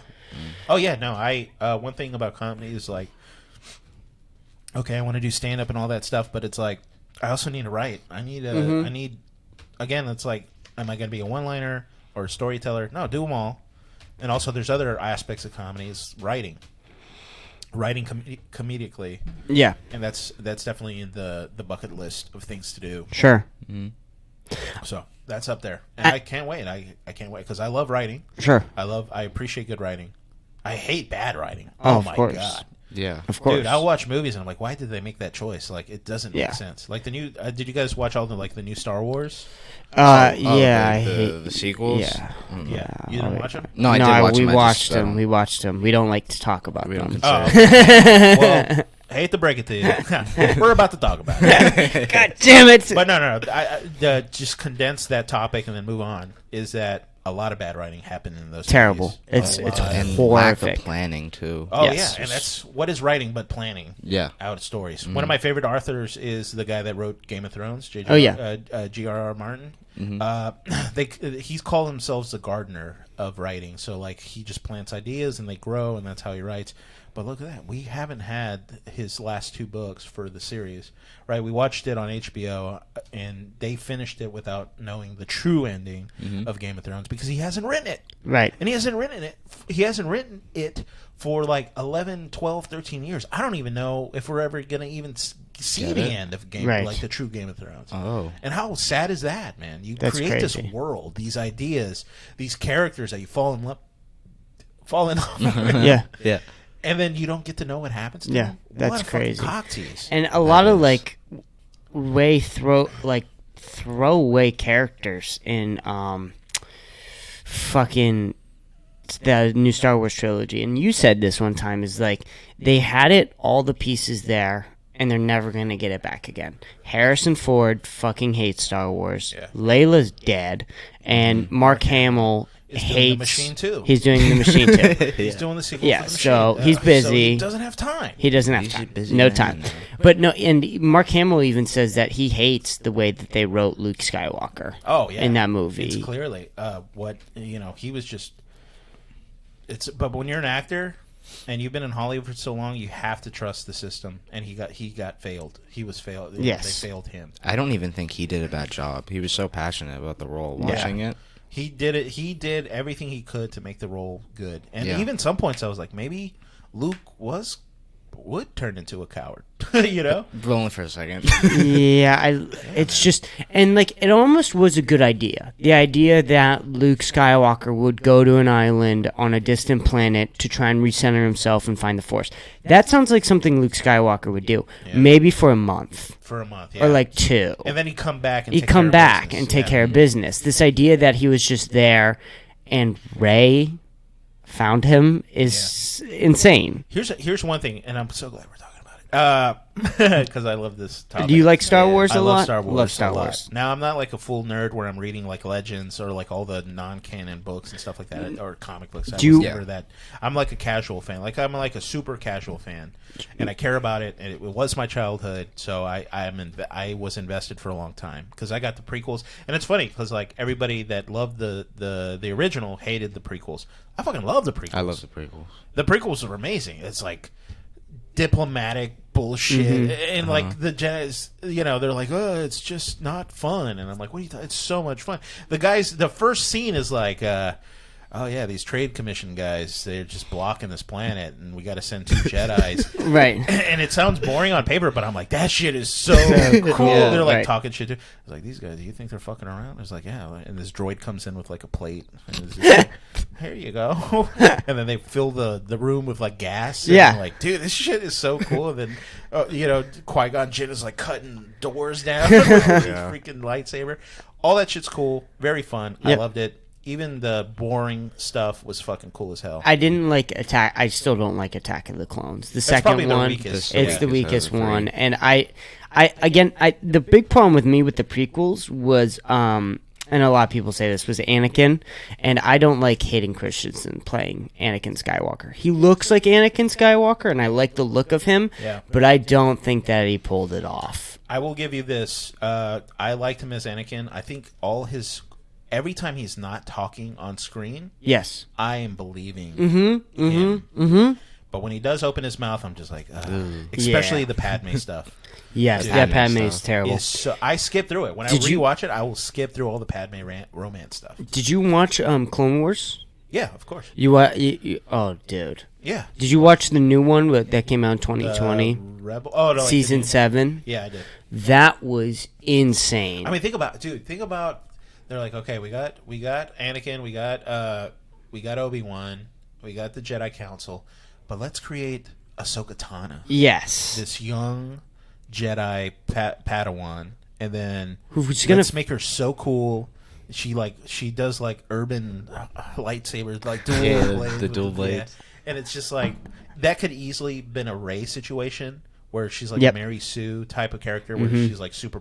No, she fucked up all the time. all the time. And that just made her a better character. Oh, yeah, and I and- appreciated her character. And then when they betrayed her there towards the end, because there was this misunderstanding or whatever, and I'm like, damn, I can understand why Ahsoka Tano wanted to fucking say fuck the Jedi Council. I'm Yes. out of this bitch. Also that, and it also patches up Anakin's story quite nicely. Yeah. The trust from the Jedi Council. True, they were truly fucking up. Yeah, they were. And as much as that's like away from the original trilogy, where that stuff there was no council, there was just Jedi's, or like there was just the Emperor. You know, Yeah. that stuff made sense to me at least. Yeah. No, you're good. And the way they ended Clone Wars is probably one of the best endings of all time in any TV show history. Kevin Feige. That right? That's Kevin Feige doing that. The No, not Kevin Feige. Who's the guy that ran Clone Wars? Dave Frohlenschroeder. yeah, something like that. Than Schroeder. Dave Folan or something like that. Dave Fogel Fogel. I don't or know. something like that. But yes, that guy. I mean, he's incredible. Yeah, I think he was really passionate. I think that's why the Mandalorian worked, because it was him. Yes. That was him, and it was also The guy that made what's his name? The guy that made Iron Man. Yes. Something. Favreau. I know John Favreau. John Yeah, Favreau. yeah. Yes. Who actually gave a shit. Like Kathleen Kennedy, who ran the sequels.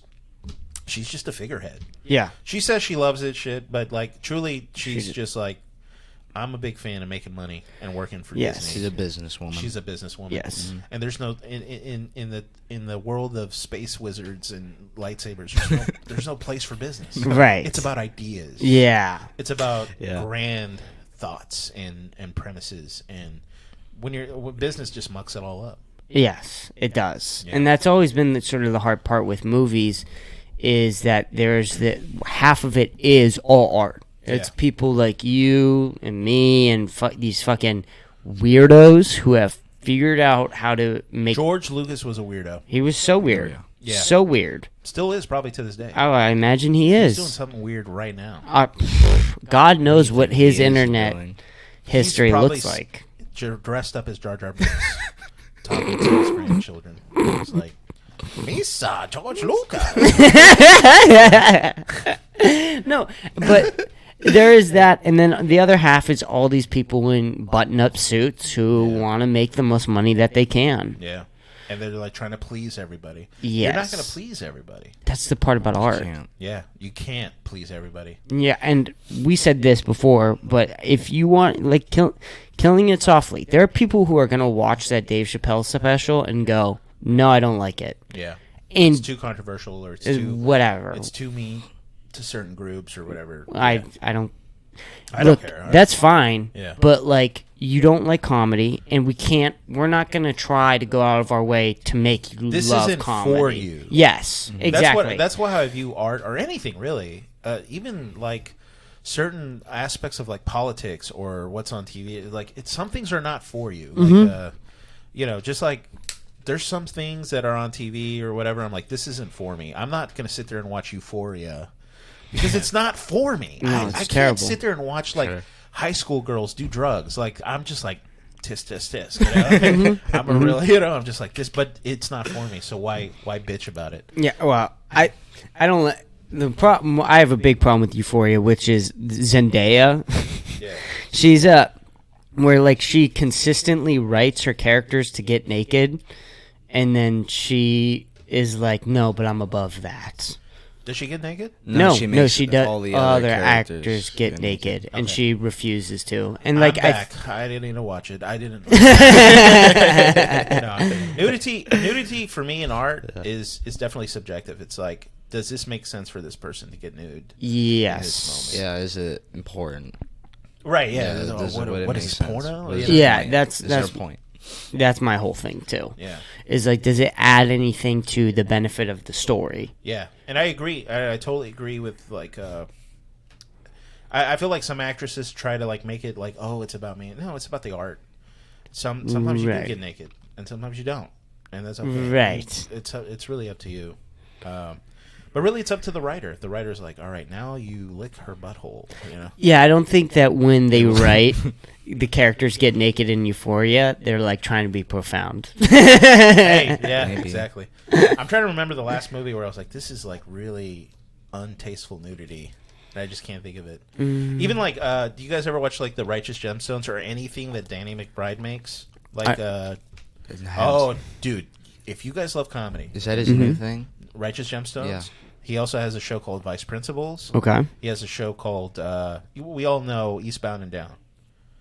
No. Okay, if you like No. comedy, Yeah. watch Danny McBride stuff on HBO. Okay. All of it. You are going to lose your goddamn minds. Okay. Okay. And you'll never you're gonna kick yourselves once you start going. I would watch Eastbound and Down, then Principles, and then Gemstones. Sure. Okay. I've that heard in of your- gemstones. Put that in your homework. Okay. When you're sitting down Sure. together Will do. and having family, TV time. I can't believe I haven't. I love Danny McBride, but I've only seen like Tropic Thunder. popular movies and Yeah, stuff. exactly. No, he is himself a director, writer, creator, producer. Man, this guy's done it all. And then when you're all done with that, watch The Fistfoot Way, which is like his first movie he's ever produced. And that it's not as polished as all his new stuff, but you will appreciate it after you Sure. know Danny McBride's brain. Yeah. And it's so good. You seem like you could have the brain to be a director too. Oh yeah, we were talking about earlier, like before YouTube, before anything, me and my buddies would do skits and Yep. and comedy show, whatever, and we didn't have anywhere to show it.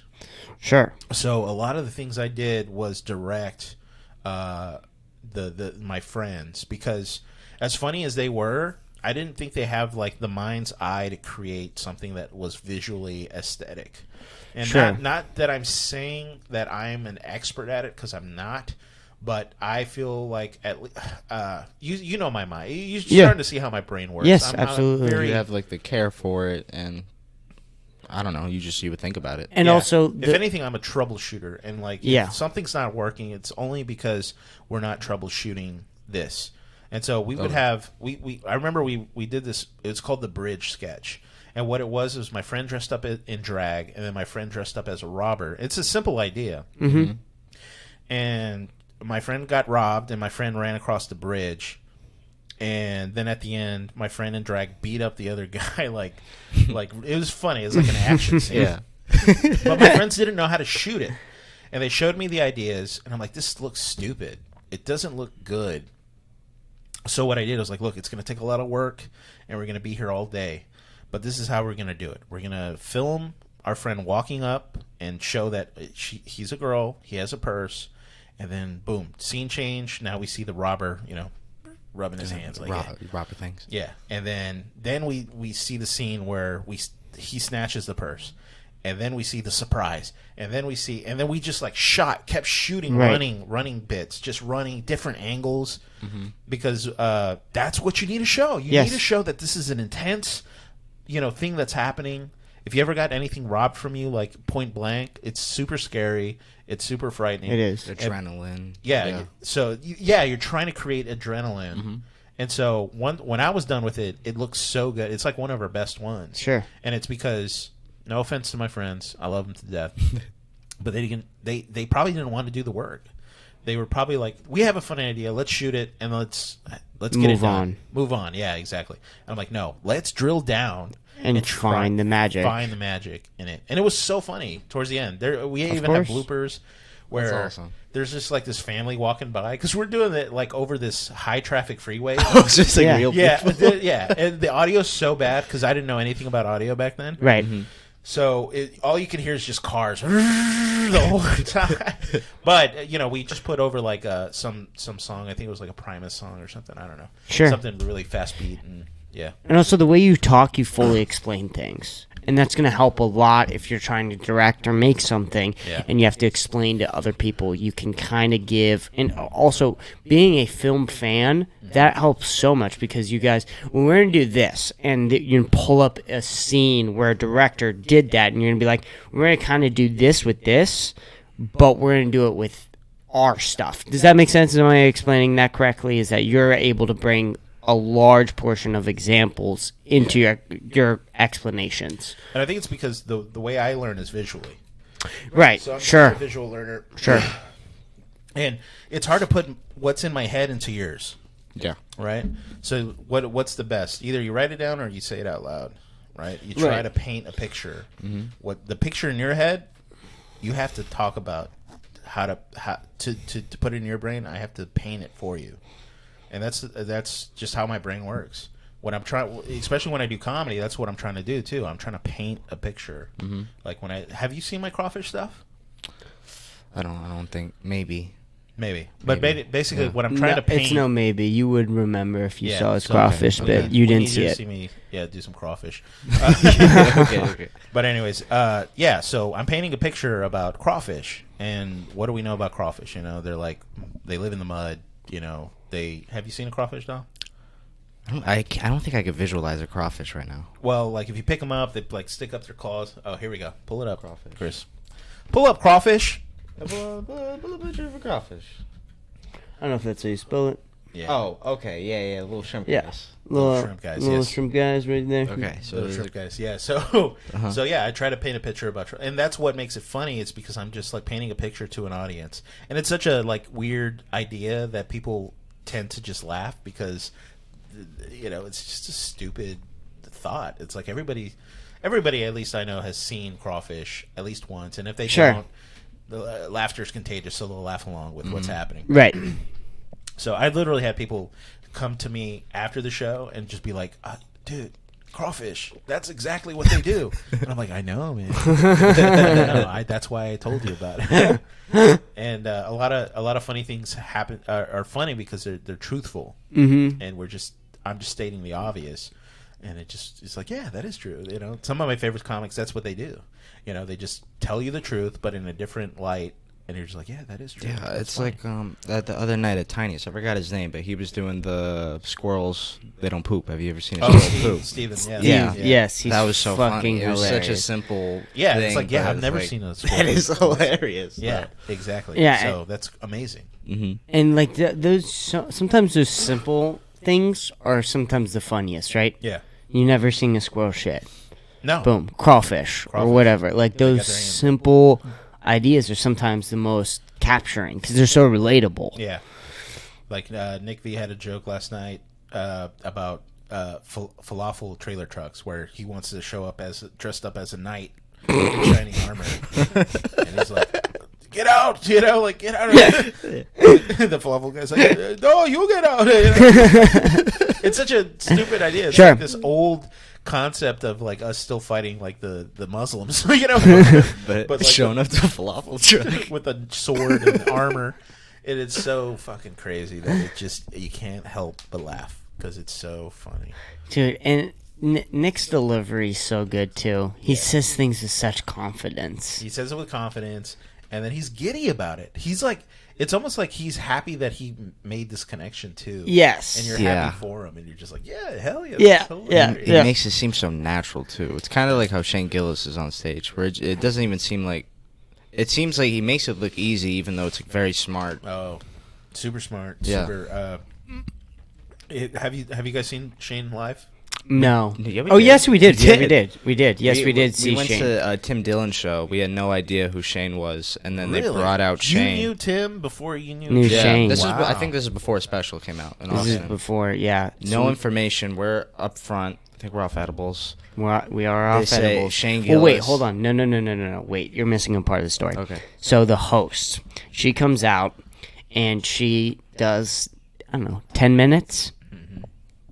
Bombs. Oh, no. Bombs. Like bombs. She's a girl from Boston. Yeah, girl from Boston. And then she starts blaming the audience. Oh, no. And, I mean, even for someone who... I didn't even do comedy at this point, but I knew something was wrong. If I watched it again, I don't know, I might walk out of the room. I mean, it was that bad of a bomb.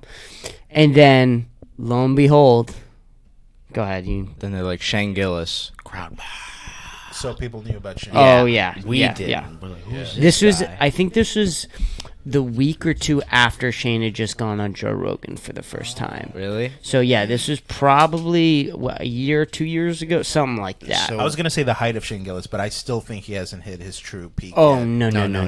Yeah. Did you see him on, did you watch Bub Kiss? It's Pete Davidson's new show. No, with I have Joe not. Pesci. So, yeah, but Pete Davidson's new show, it's with Joe Pesci. Pretty good. Okay. And Shane Gillis is in it. I think he's the funniest character of the Oh, whole that's show. good. Yeah. He is I mean, funny. he was so fucking hilarious. His sketches are hilarious. Oh, too. yeah. Oh, yeah. And Gillian he- Keeves, yeah. Gillian Keeves. I mean, I don't know about, like, because there's two different types of acting, right? There's, like, the real actors, like, Joaquin Phoenix and Yeah. Leonardo DiCaprio, Yeah. Margot Where they're Robbie. playing a different character Yeah, every time. every single time. Yeah. But Shane can do the acting where he can play himself in Yeah. any situation. Yeah. And he can do it confidently. And there is a different... There's a difference. There is a difference. Because, like, every time Bill Burr's on screen, he's playing Bill Bill Burr. Burr. But Yep. he's in space or... Yeah. Right. He's somebody's stepdad. Yeah, It's great. I love it. I love Bill Burr. I think Bill Burr's the character could be added into almost any storyline, and it would just make it a teensy tiny little bit better. But like, I don't think Bill Burr could play like a Joaquin Phoenix The type. Joker. Yeah, he can play Joker. Joker. No. Like, No, and that would be... That'd be such a hard ask. Yeah. Hey, Bill, we need you to act like a depressed, manic clown. Ladies. No, okay. Welcome to the Monday Morning Podcast. I'm the Joker. Yeah. Dude. No, it's such a hard ask. Right. I haven't seen The Machine yet, but from what I hear, Bert is not a good actor. Oh, No, really? We're gonna watch that this week. We're trying to go Everybody, tomorrow. all the supporting cast, I mean, they're like pros. Oh, yeah. Mark Hamill. Mark Hamill, The yeah. one that plays the wife, the guys that play the Russians, they're all pros. Pros. And I think that's why people don't respect comic actors. Sure. Because they tend to do themselves Right. on screen. Well, there also might be Bert's not a bad actor. He's next to Mark Hamill, and when you're in a scene yeah. next to Mark Hamill, and maybe he's okay, maybe he's like doing like okay, like an okay job, but then you're next to Mark Hamill, one of the greatest actors of all time. You're like, who's this fucking Yeah. fat piece? You know what I mean? Like, and I wouldn't say that, but like for a casual fan who doesn't know any better. I wouldn't say he's a piece of shit, but No, I wouldn't say that. I wouldn't say that Bert is the Nickelback of comedy. I wouldn't say that. I didn't say it. Okay, I didn't say it. But so that might also be there too. Going back to Bill, I love Bill Burr and even Breaking Bad. Oh, It was so good. But he is still playing. Oh Bill yeah, Burr. still Bill Burr. In still Breaking playing Bad. Bill Burr. He's like, this water's dirty, you know? And then Skyler's like, all right, tell him about Article 6. Title 9.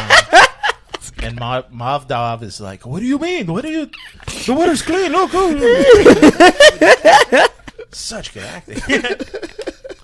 But even the character that plays the big black guy, Babineau, or yeah. whatever, Yep, Huel. Huel, yeah, he's So He's a funny. comic too. Did you? Oh yeah, that's a landslide. So You ever seen hilarious. that where he was on Sunny and he's like the comedian that No.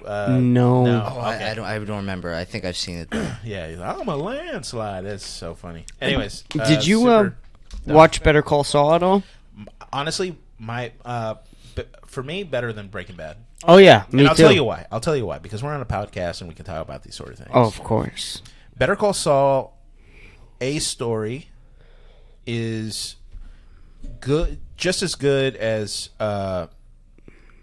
Breaking Bad's a story. Because Breaking Bad's a story is a teacher that turned to become a meth kingpin. Yes. But what's the B story in Breaking Bad? Do you guys remember? Jesse Pinkman. No, I'm talking about like the underlying story of. Oh. It's about Walter's cancer. Oh, yeah, sure. Gotcha. That Sure. shit to me puts me to sleep. Yes. Walter cancer stuff. Yeah. Yes. A little bit. It lulls me to sleep. I remember Okay, what's Better Call Saul's B story? Chuck. Chuck. And Chuck's story is so... I'm getting chills thinking about it. Chuck's story is so good. This genius intellect, right? Who's a villain. Who's a villain. They make you feel sorry for him. It's so original too. Yeah, and in the end, when he dies, you're like, good. Fuck Chuck. Isn't that Fuck insane? Chuck. I was so happy. Isn't when that Chuck died. crazy? Because he never believed Yeah. in his brother, not even once. Once. Not the once. scene where he breaks down in the deposition, Oh, yeah. you know? Can you believe this chicanery? You should have saw him in New Jersey. Slippin' Jimmy. Yeah, Slippin' Jimmy. Yeah. Always He'll will never be. change. He'll never change. And you gotta stop him. He's like, you gotta stop him. You gotta stop him. And they're all just like, Whoa. whoa, this guy's in Yeah. fucking insane. Yeah. And the A story's good too. It's about Saul Saul. becoming a cartel, lawyer. Lawyer. or whatever. And that's good on its own. And it's Lalo and all the and freaking even McGill, with the lawyer that Jimmy's. Oh, Howard. Right? Oh, Howard. Oh, Yeah. my God. Yeah, Yeah, yeah, he's got a good story, I too. mean, talk about acting chops too. Oh, That guy- yeah. dude, that guy is a character. I'll never forget. Just the robotic way he talks. Yep. And like this kind of Never. sleazy tan, like spray tan. So believable. So many funny line deliveries. Yeah. Yeah, I loved him. And also, like, I love that last episode where he's gone, the last episode of season 3 where he dies.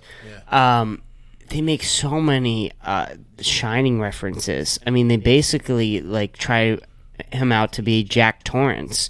And I don't know if you noticed either, but, like, his desk, the way it's set up in the middle of that room, his whole house kind of reminds you of the hotel from The Shining. Interesting. And then that's cool that you picked that. I did not pick that up. and then what does he start tearing his house down with? Yeah. An axe. Oh, And that's dude, I'm serious. getting chills. Literally exactly what Jack Torrance And does this in is The why I Shining. love discussing art stuff. Man. Oh my 'Cause gosh. you miss stuff all the time. So One of much my stuff. favorite things to do on YouTube is like watch like introspective like subcontext about movies and stories that we've all like, oh, what does this mean? Like some art literature guy, that this is his passion. I mean, you're not going to make a ton of money doing that, but what you could do is start a YouTube channel and be like, okay, what's the subtext to the Hateful Eight? Like what's the subtext to Better Call Saul? That stuff I can watch for hours and hours. Oh my gosh, yeah. Yeah, because I'm like, oh, subtext, that's the meat, that's the. All right, well, the show's the meat and potatoes, but the subtext is the seasoning. Gravy. Yeah, it's the gravy. Yeah. Oh yeah, I love that show so much. I mean, I don't know if there's gonna be another show that surpasses it one day. Vince Gilligan, Vince Gilligan. one of the best TV writers And in our generation. Like, it's so hard to make good TV. Yep. Especially to end TV. oh my God, This and motherfucker ended two Two- hit shows on such beautiful notes. That Amazing. It makes everybody look like retards. it does. It does. I mean, they fucking ruined Game of Thrones. Yep. With the ending. They ruined. I mean, Lost. you remember Lost? I mean, considering what's his name, the director for Lost or the. Oh, I don't know too much Judd about Apatow. Lost. No, that's not Judd Apatow. It's not Judd Apatow. It's some I- Jew,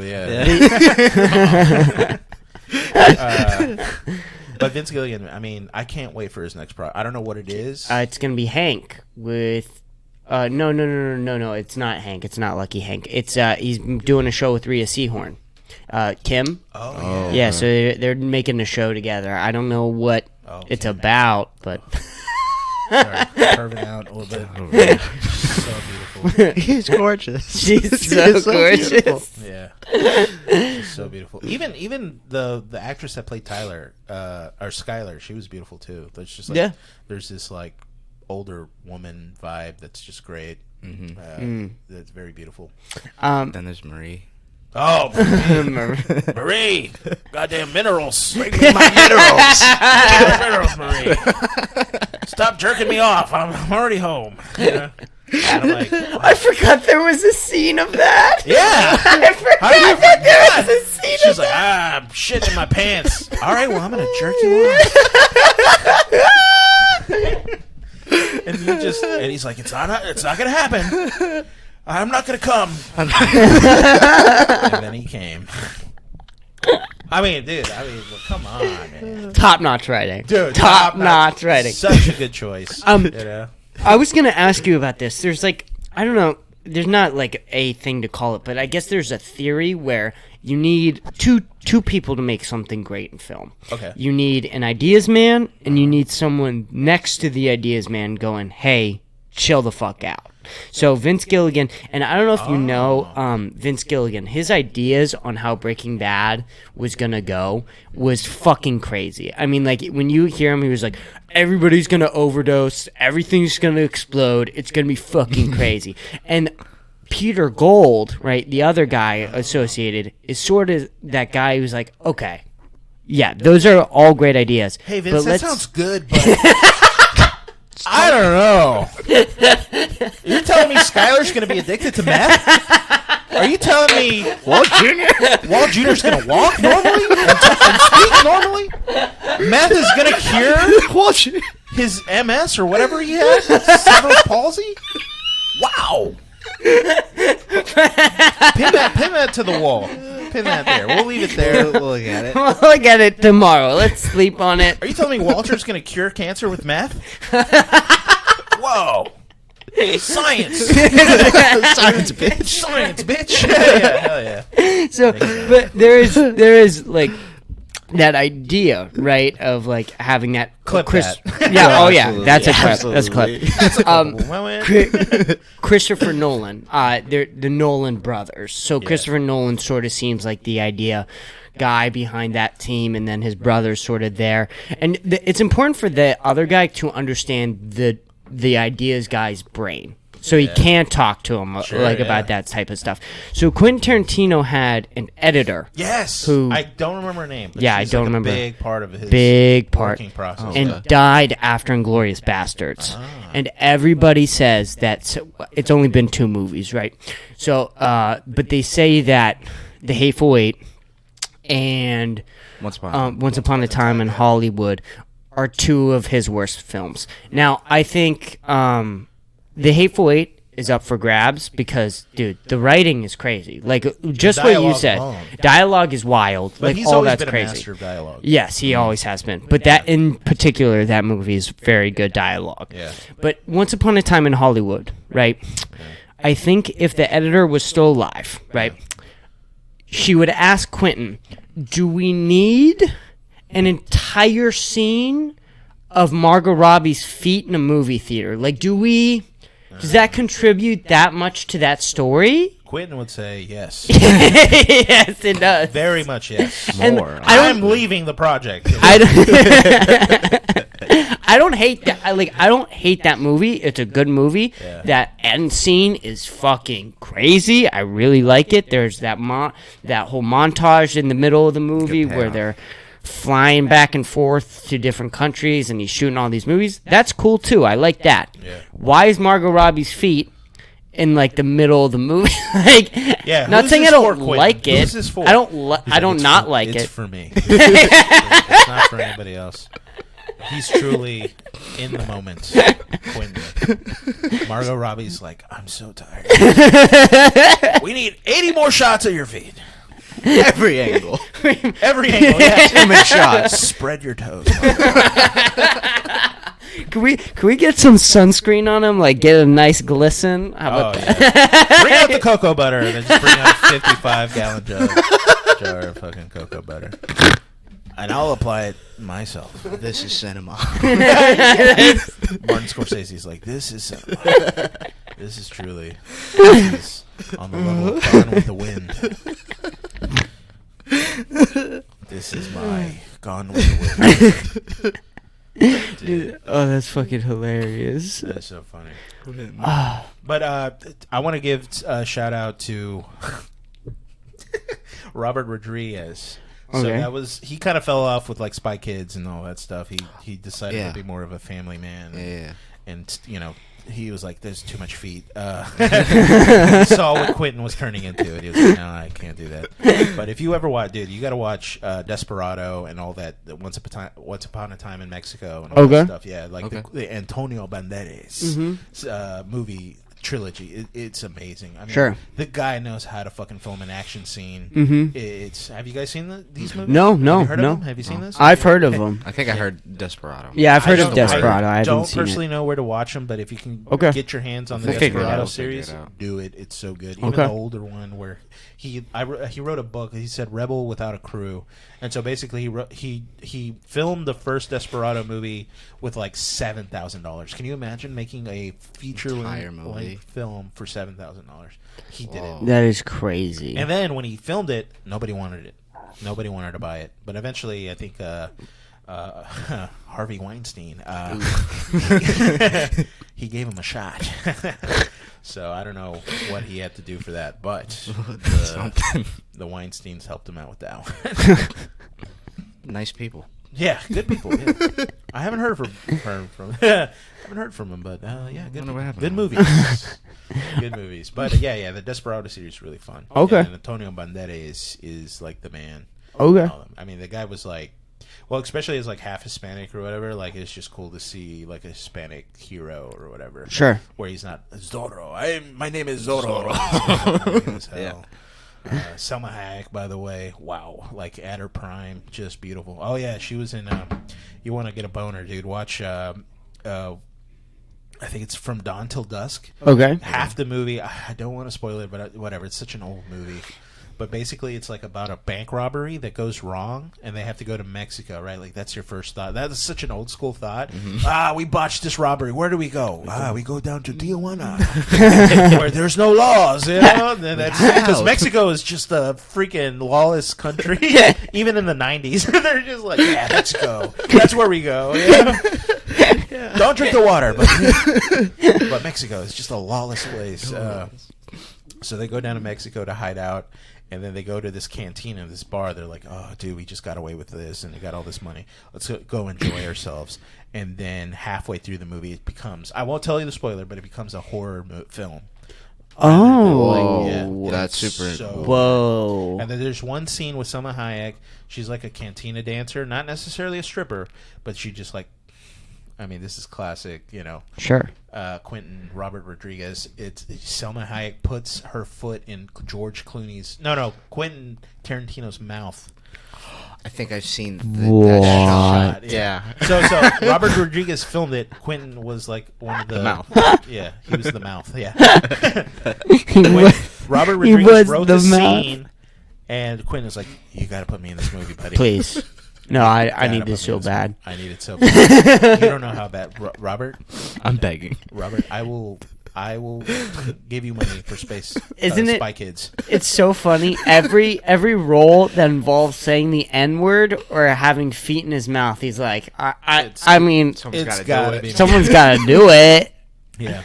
And then he tried to turn things around, and if you didn't know this, but in Glorious Bastards, when Hans, the guy that Christoph Waltz play, has to choke out the German spy, he chokes her out. There's a choke. Oh, yeah. But Yep, his yep. hands were too small. That's what they say. And Quinn's like, I got to do this part. Are you serious? He chokes her out. And here's the thing, too. They were like, all right, but this has to be real. So when you see that scene, Quentin's literally choking this actress. With bare hands. What? He was like, yeah, maybe the feet stuff is where we're at. Let's stay with the feet. Whoa. Yeah, let's do it. Yeah. Let's dial it back. That is Yeah. crazy, dude. Quentin Tarantino has some crazy wild behind guy. behind the scenes stories, like Django. When I was literally watching Django before I got here. oh really? I was like, I got to warm up for this podcast. Let's watch Django. Django. No, with that scene with the where he the smashes skull. the glass. Yeah, he breaks. He Yeah. actually cuts his hand, and he wipes blood on the actress's face. Yeah. That is what. Could you imagine you're in the That's so middle of a wild. scene, Yeah. and all of a sudden by the end of the scene, you just have Blood. blood Leonardo Yeah, DiCaprio's unhealthy. blood on all over your face. Yeah. Well, man, I will say this: it's not ethical or super kosher to do, but for the art, I think it's worth it. I mean, look at The Shining. I mean, Yeah. yeah. I mean, that kid's fucked. Oh, the actress that played I forget her Jack. name. Not, Oh. not Jack. Wen- the Wendy. actress. Wendy. Yeah, Yeah. Wendy. I forgot her name too. She was legit fucked up after that movie. Yep. Because Really? Kubrick is another one of those directors that just have no empathy Yeah. for his actors. He's like, I'm going to push you to the So hard. absolute edge. You know, and another one's James Cameron, the Titanic. Yeah. And like 20,000 Leagues Under the Sea or whatever. I mean, he literally wants to drown actors. Like, this guy has no problem doing it. Whoa. Oh, yeah. Some directors are fucking brutal. That because is guess crazy. what? They want the art to be To as real real. as possible. They care more about And they're it. like, all right, James, we're going to give you CGI so you don't have to murder actors anymore, you know? It's fine. It's fine. It Make looks the good. check out to my family, okay? Exactly. Because I'm not coming back from this shoot. But a part of me like makes me cringe to think that directors are abusing actors, but another part of me, the artist part of me, is like, yeah, Oh yeah. When you watch The Okay, Shining, just- kill these you're people. like, holy Drown shit. them. Yeah, because it just, dude, it's just like when you can get so close to realism in movie, that's where you're just like on the edge of perfection. Right. Yeah, and so when Candy wipes his blood, or when in Lord of the Rings, the actor that plays Aragorn kicks that helmet and like breaks his literal toe on the helmet, he like falls down and he's like, "Fuck!" You know, that was real. Wow. Yeah. Whoa. And And- so when you can capture those moments, man, that shit is so sick. Yeah, There's think about something Tom special about Cruise, it. you know, fucking breaking his leg and All his doing stunts. skydiving and Yeah. fucking all the crazy shit he does. So you guys might be too young for Jackie Chan, but Mm-hmm. when I grew up, we had Jackie Chan movies, and that guy was known for doing his own stunts, and he would do them. Now, I'm not going to sit here and say like these are cinematic masterpieces, but if you love action movies, Jackie Chan movies are where they're at because the motherfucker's doing it himself. Right. And For real. it's like, yeah, there's no CGI. There's not. He is fighting. He's kicking dudes in the face. He's falling off of like scaffolding. It's nuts what this guy was doing, and he was one of the hottest action stars of my generation, at least. You know. Right. Yeah, and did you John Wick? I mean, that's why am I forgetting his name? John Wick. Keanu Reeves? Keanu Reeves. Oh, Thank you. I'm an idiot. Keanu Reeves is so fucking good because he does all that shit himself, and Yeah. he takes months and months and months to learn all that shit. Did you watch Nobody? Remind me what that is. That's I obviously Bob haven't. Odenkirk's Oh. His John Wick and like movie. yeah, his John Wick movie. I think it has either the same directors or the same producers or something like that. I've seen the poster for it, and I love Bob Odenkirk as a dramatic / comedic Yep. actor. I mean, because when I grew up, Bob Odenkirk was working with David David Cross, Cross. Yeah, you know, yeah. and I just even when I saw him on Better Call Saul, I was like, can he do it? But the guy did it. Yeah. Oh, and he was so does funny in Nobody. Breaking Bad, but man, he can do the dramatic stuff. And he does Nobody really well. He does the action scenes himself, Yeah. and he pulls it off. And you kind of, I like Yeah. Nobody more than like the John Wick stuff because the fight scenes aren't as good because, you know, I just don't think they try to spread out the enjoyment throughout other ways in Nobody, so it's more funny. I think it's more funny. There's more characters who are likable. It's got the guy from Back to the Future, No, Doc. Brown. Oh, what's his name? Uh, Well, let's not get bogged down on it, but if we he's in remember- it. RZA from Wu-Tang's in it. Oh shit, yeah. Yeah, so I mean, it's a fun movie. It is a fun movie. It's a I'll fun check it out, movie. yeah. Yeah, I'll Oh put yeah, that in my homework. super fun movie. Did you watch Doctor Sleep? Going back to The Shining, did you ever watch Doctor Sleep? I did not watch Doctor. So that's the sequel to The Shining, Oh. and it's got. Why am I forgetting Ewan McGregor. Ewan McGregor. And It's a hard name. yeah. Ewan. It's Ewan. Yeah. Ewan McGregor. Ewan McGregor. Ewan McGregor. I'll fight you with my 2 fish. That movie is awesome. Yeah, Awesome movie. I love Ewan McGregor, man. He said, talk about another actor with like just chops to bits. And He's so funny. he plays the kid Yeah. From The Shining. So he plays that. Oh, the adult version? Yeah, he plays the adult version. Hell yeah. Did we ever forget if that rabbit was sucking that dude's dick? I don't I mean, you could say Donnie Darko was the sequel to that movie. That rabbit's everywhere, bro. You remember Donnie Darko? I watched Donnie. I remember it, yeah. Yeah, that was, what's his name? Gyllenhaal. Jake Gyllenhaal. That guy was hot for a minute, too. I think he's still pretty darn good. Yeah, Oh, he's still very really good. I love yeah. I love every role I've seen him in. Yeah. I Did you should watch say- Prisoners? No, but I need to. Watch That's So good. Is that Denis Villeneuve or whatever? Yes. Yeah. Yeah. David. the guy that did Dune and Yep, and Dune, Blade Blade Runner. Runner, Because I yep. watched Contact with Amy Adams and I forget the male, but anyways. Oh no, the guy that played Hawkeye. Jeremy Renner. Watch if you want to watch Contact. It's kind of hard to find. I think I rented it on like some rental site or whatever, but that was good. I've been getting into the guy that directed Dune, and I watched Blade Runner 2049 or whatever it's called. That one's and good. I watched Contact. I need to watch Prisoners. I need to so watch good. Sicario. I watched Sicario, and I didn't understand Sicario until I started watching the subtext videos, where I was like, oh, this shit's starting to make a lot of sense. Because it's like Emily Blunt is like this narco investigator, and she's working with like Josh Brolin and Benicio del Toro. By the way, Benicio, whoa, He's what awesome. a good actor. So Same good. thing with He's Josh awesome. Brolin. Holy shit. I mean, the motherfucker was Thanos, and he still made that role. We just watched Sicario for the first time Yeah. recently. Oh, that movie's so, So good. good. It makes you feel so bad. It makes you feel like a piece of shit. Yeah. dude. Oh, yeah. Because they're doing piece of shit things to what essentially is one of the worst cartels in the world. Like these people are pure evil. Yeah. But it's like, but you guys are police, so you got to be good. can't too. do that. You can't do that. Right. You do it anyways, and they're doing it to the worst people that deserve it. And it's Right. just like fuck. And you're just like, and Emily Blunt's character is just like you. It's funny. Yeah. You are Emily Emily Blunt. Blunt. You are so conflicted. Yep. It's like Yeah. you want to fight crime, but you're like, this is not how we do it. And the other two is like, stop being a fucking idiot. Bitch. Yeah. Exactly. Yeah. It's like the Pussy. Skylar thing. They like Yeah. Skylar was obviously trying to protect her family. Yeah. They're like, leave Walter alone. He's trying to make meth money, you dumb bitch. God. And I see those articles. It's like Skylar. Everybody hates Skylar, but she's like truly the hero. And I'm like, no, she's not. Walter's the hero. You just want her to make meth. But it's like, no, the motherfucker was murdering. Dude.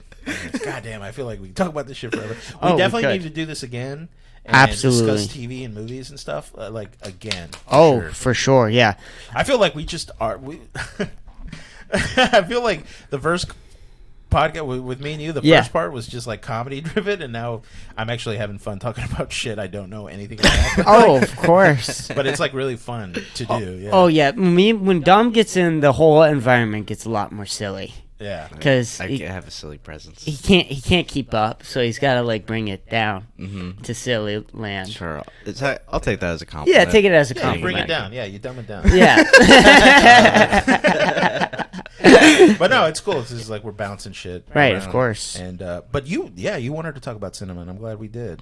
For sure. Hell yeah. We got fucking what? I mean, we've been recording now. It's gonna be fucking 2 hours and 50 minutes. Let's cut it, brother. You cut it? Yeah. No, this is a really good time to end it. Thank you for letting me join in. Oh, absolutely. thank yeah, you. no, you were Fun. good. Definitely want to record We again. definitely want to do it again for sure. Let's do it again. I Yeah. want to try and get you and Nick on Hell yeah, together. please. That'd be Dude, a that would- really good episode. That might be a mistake, dude.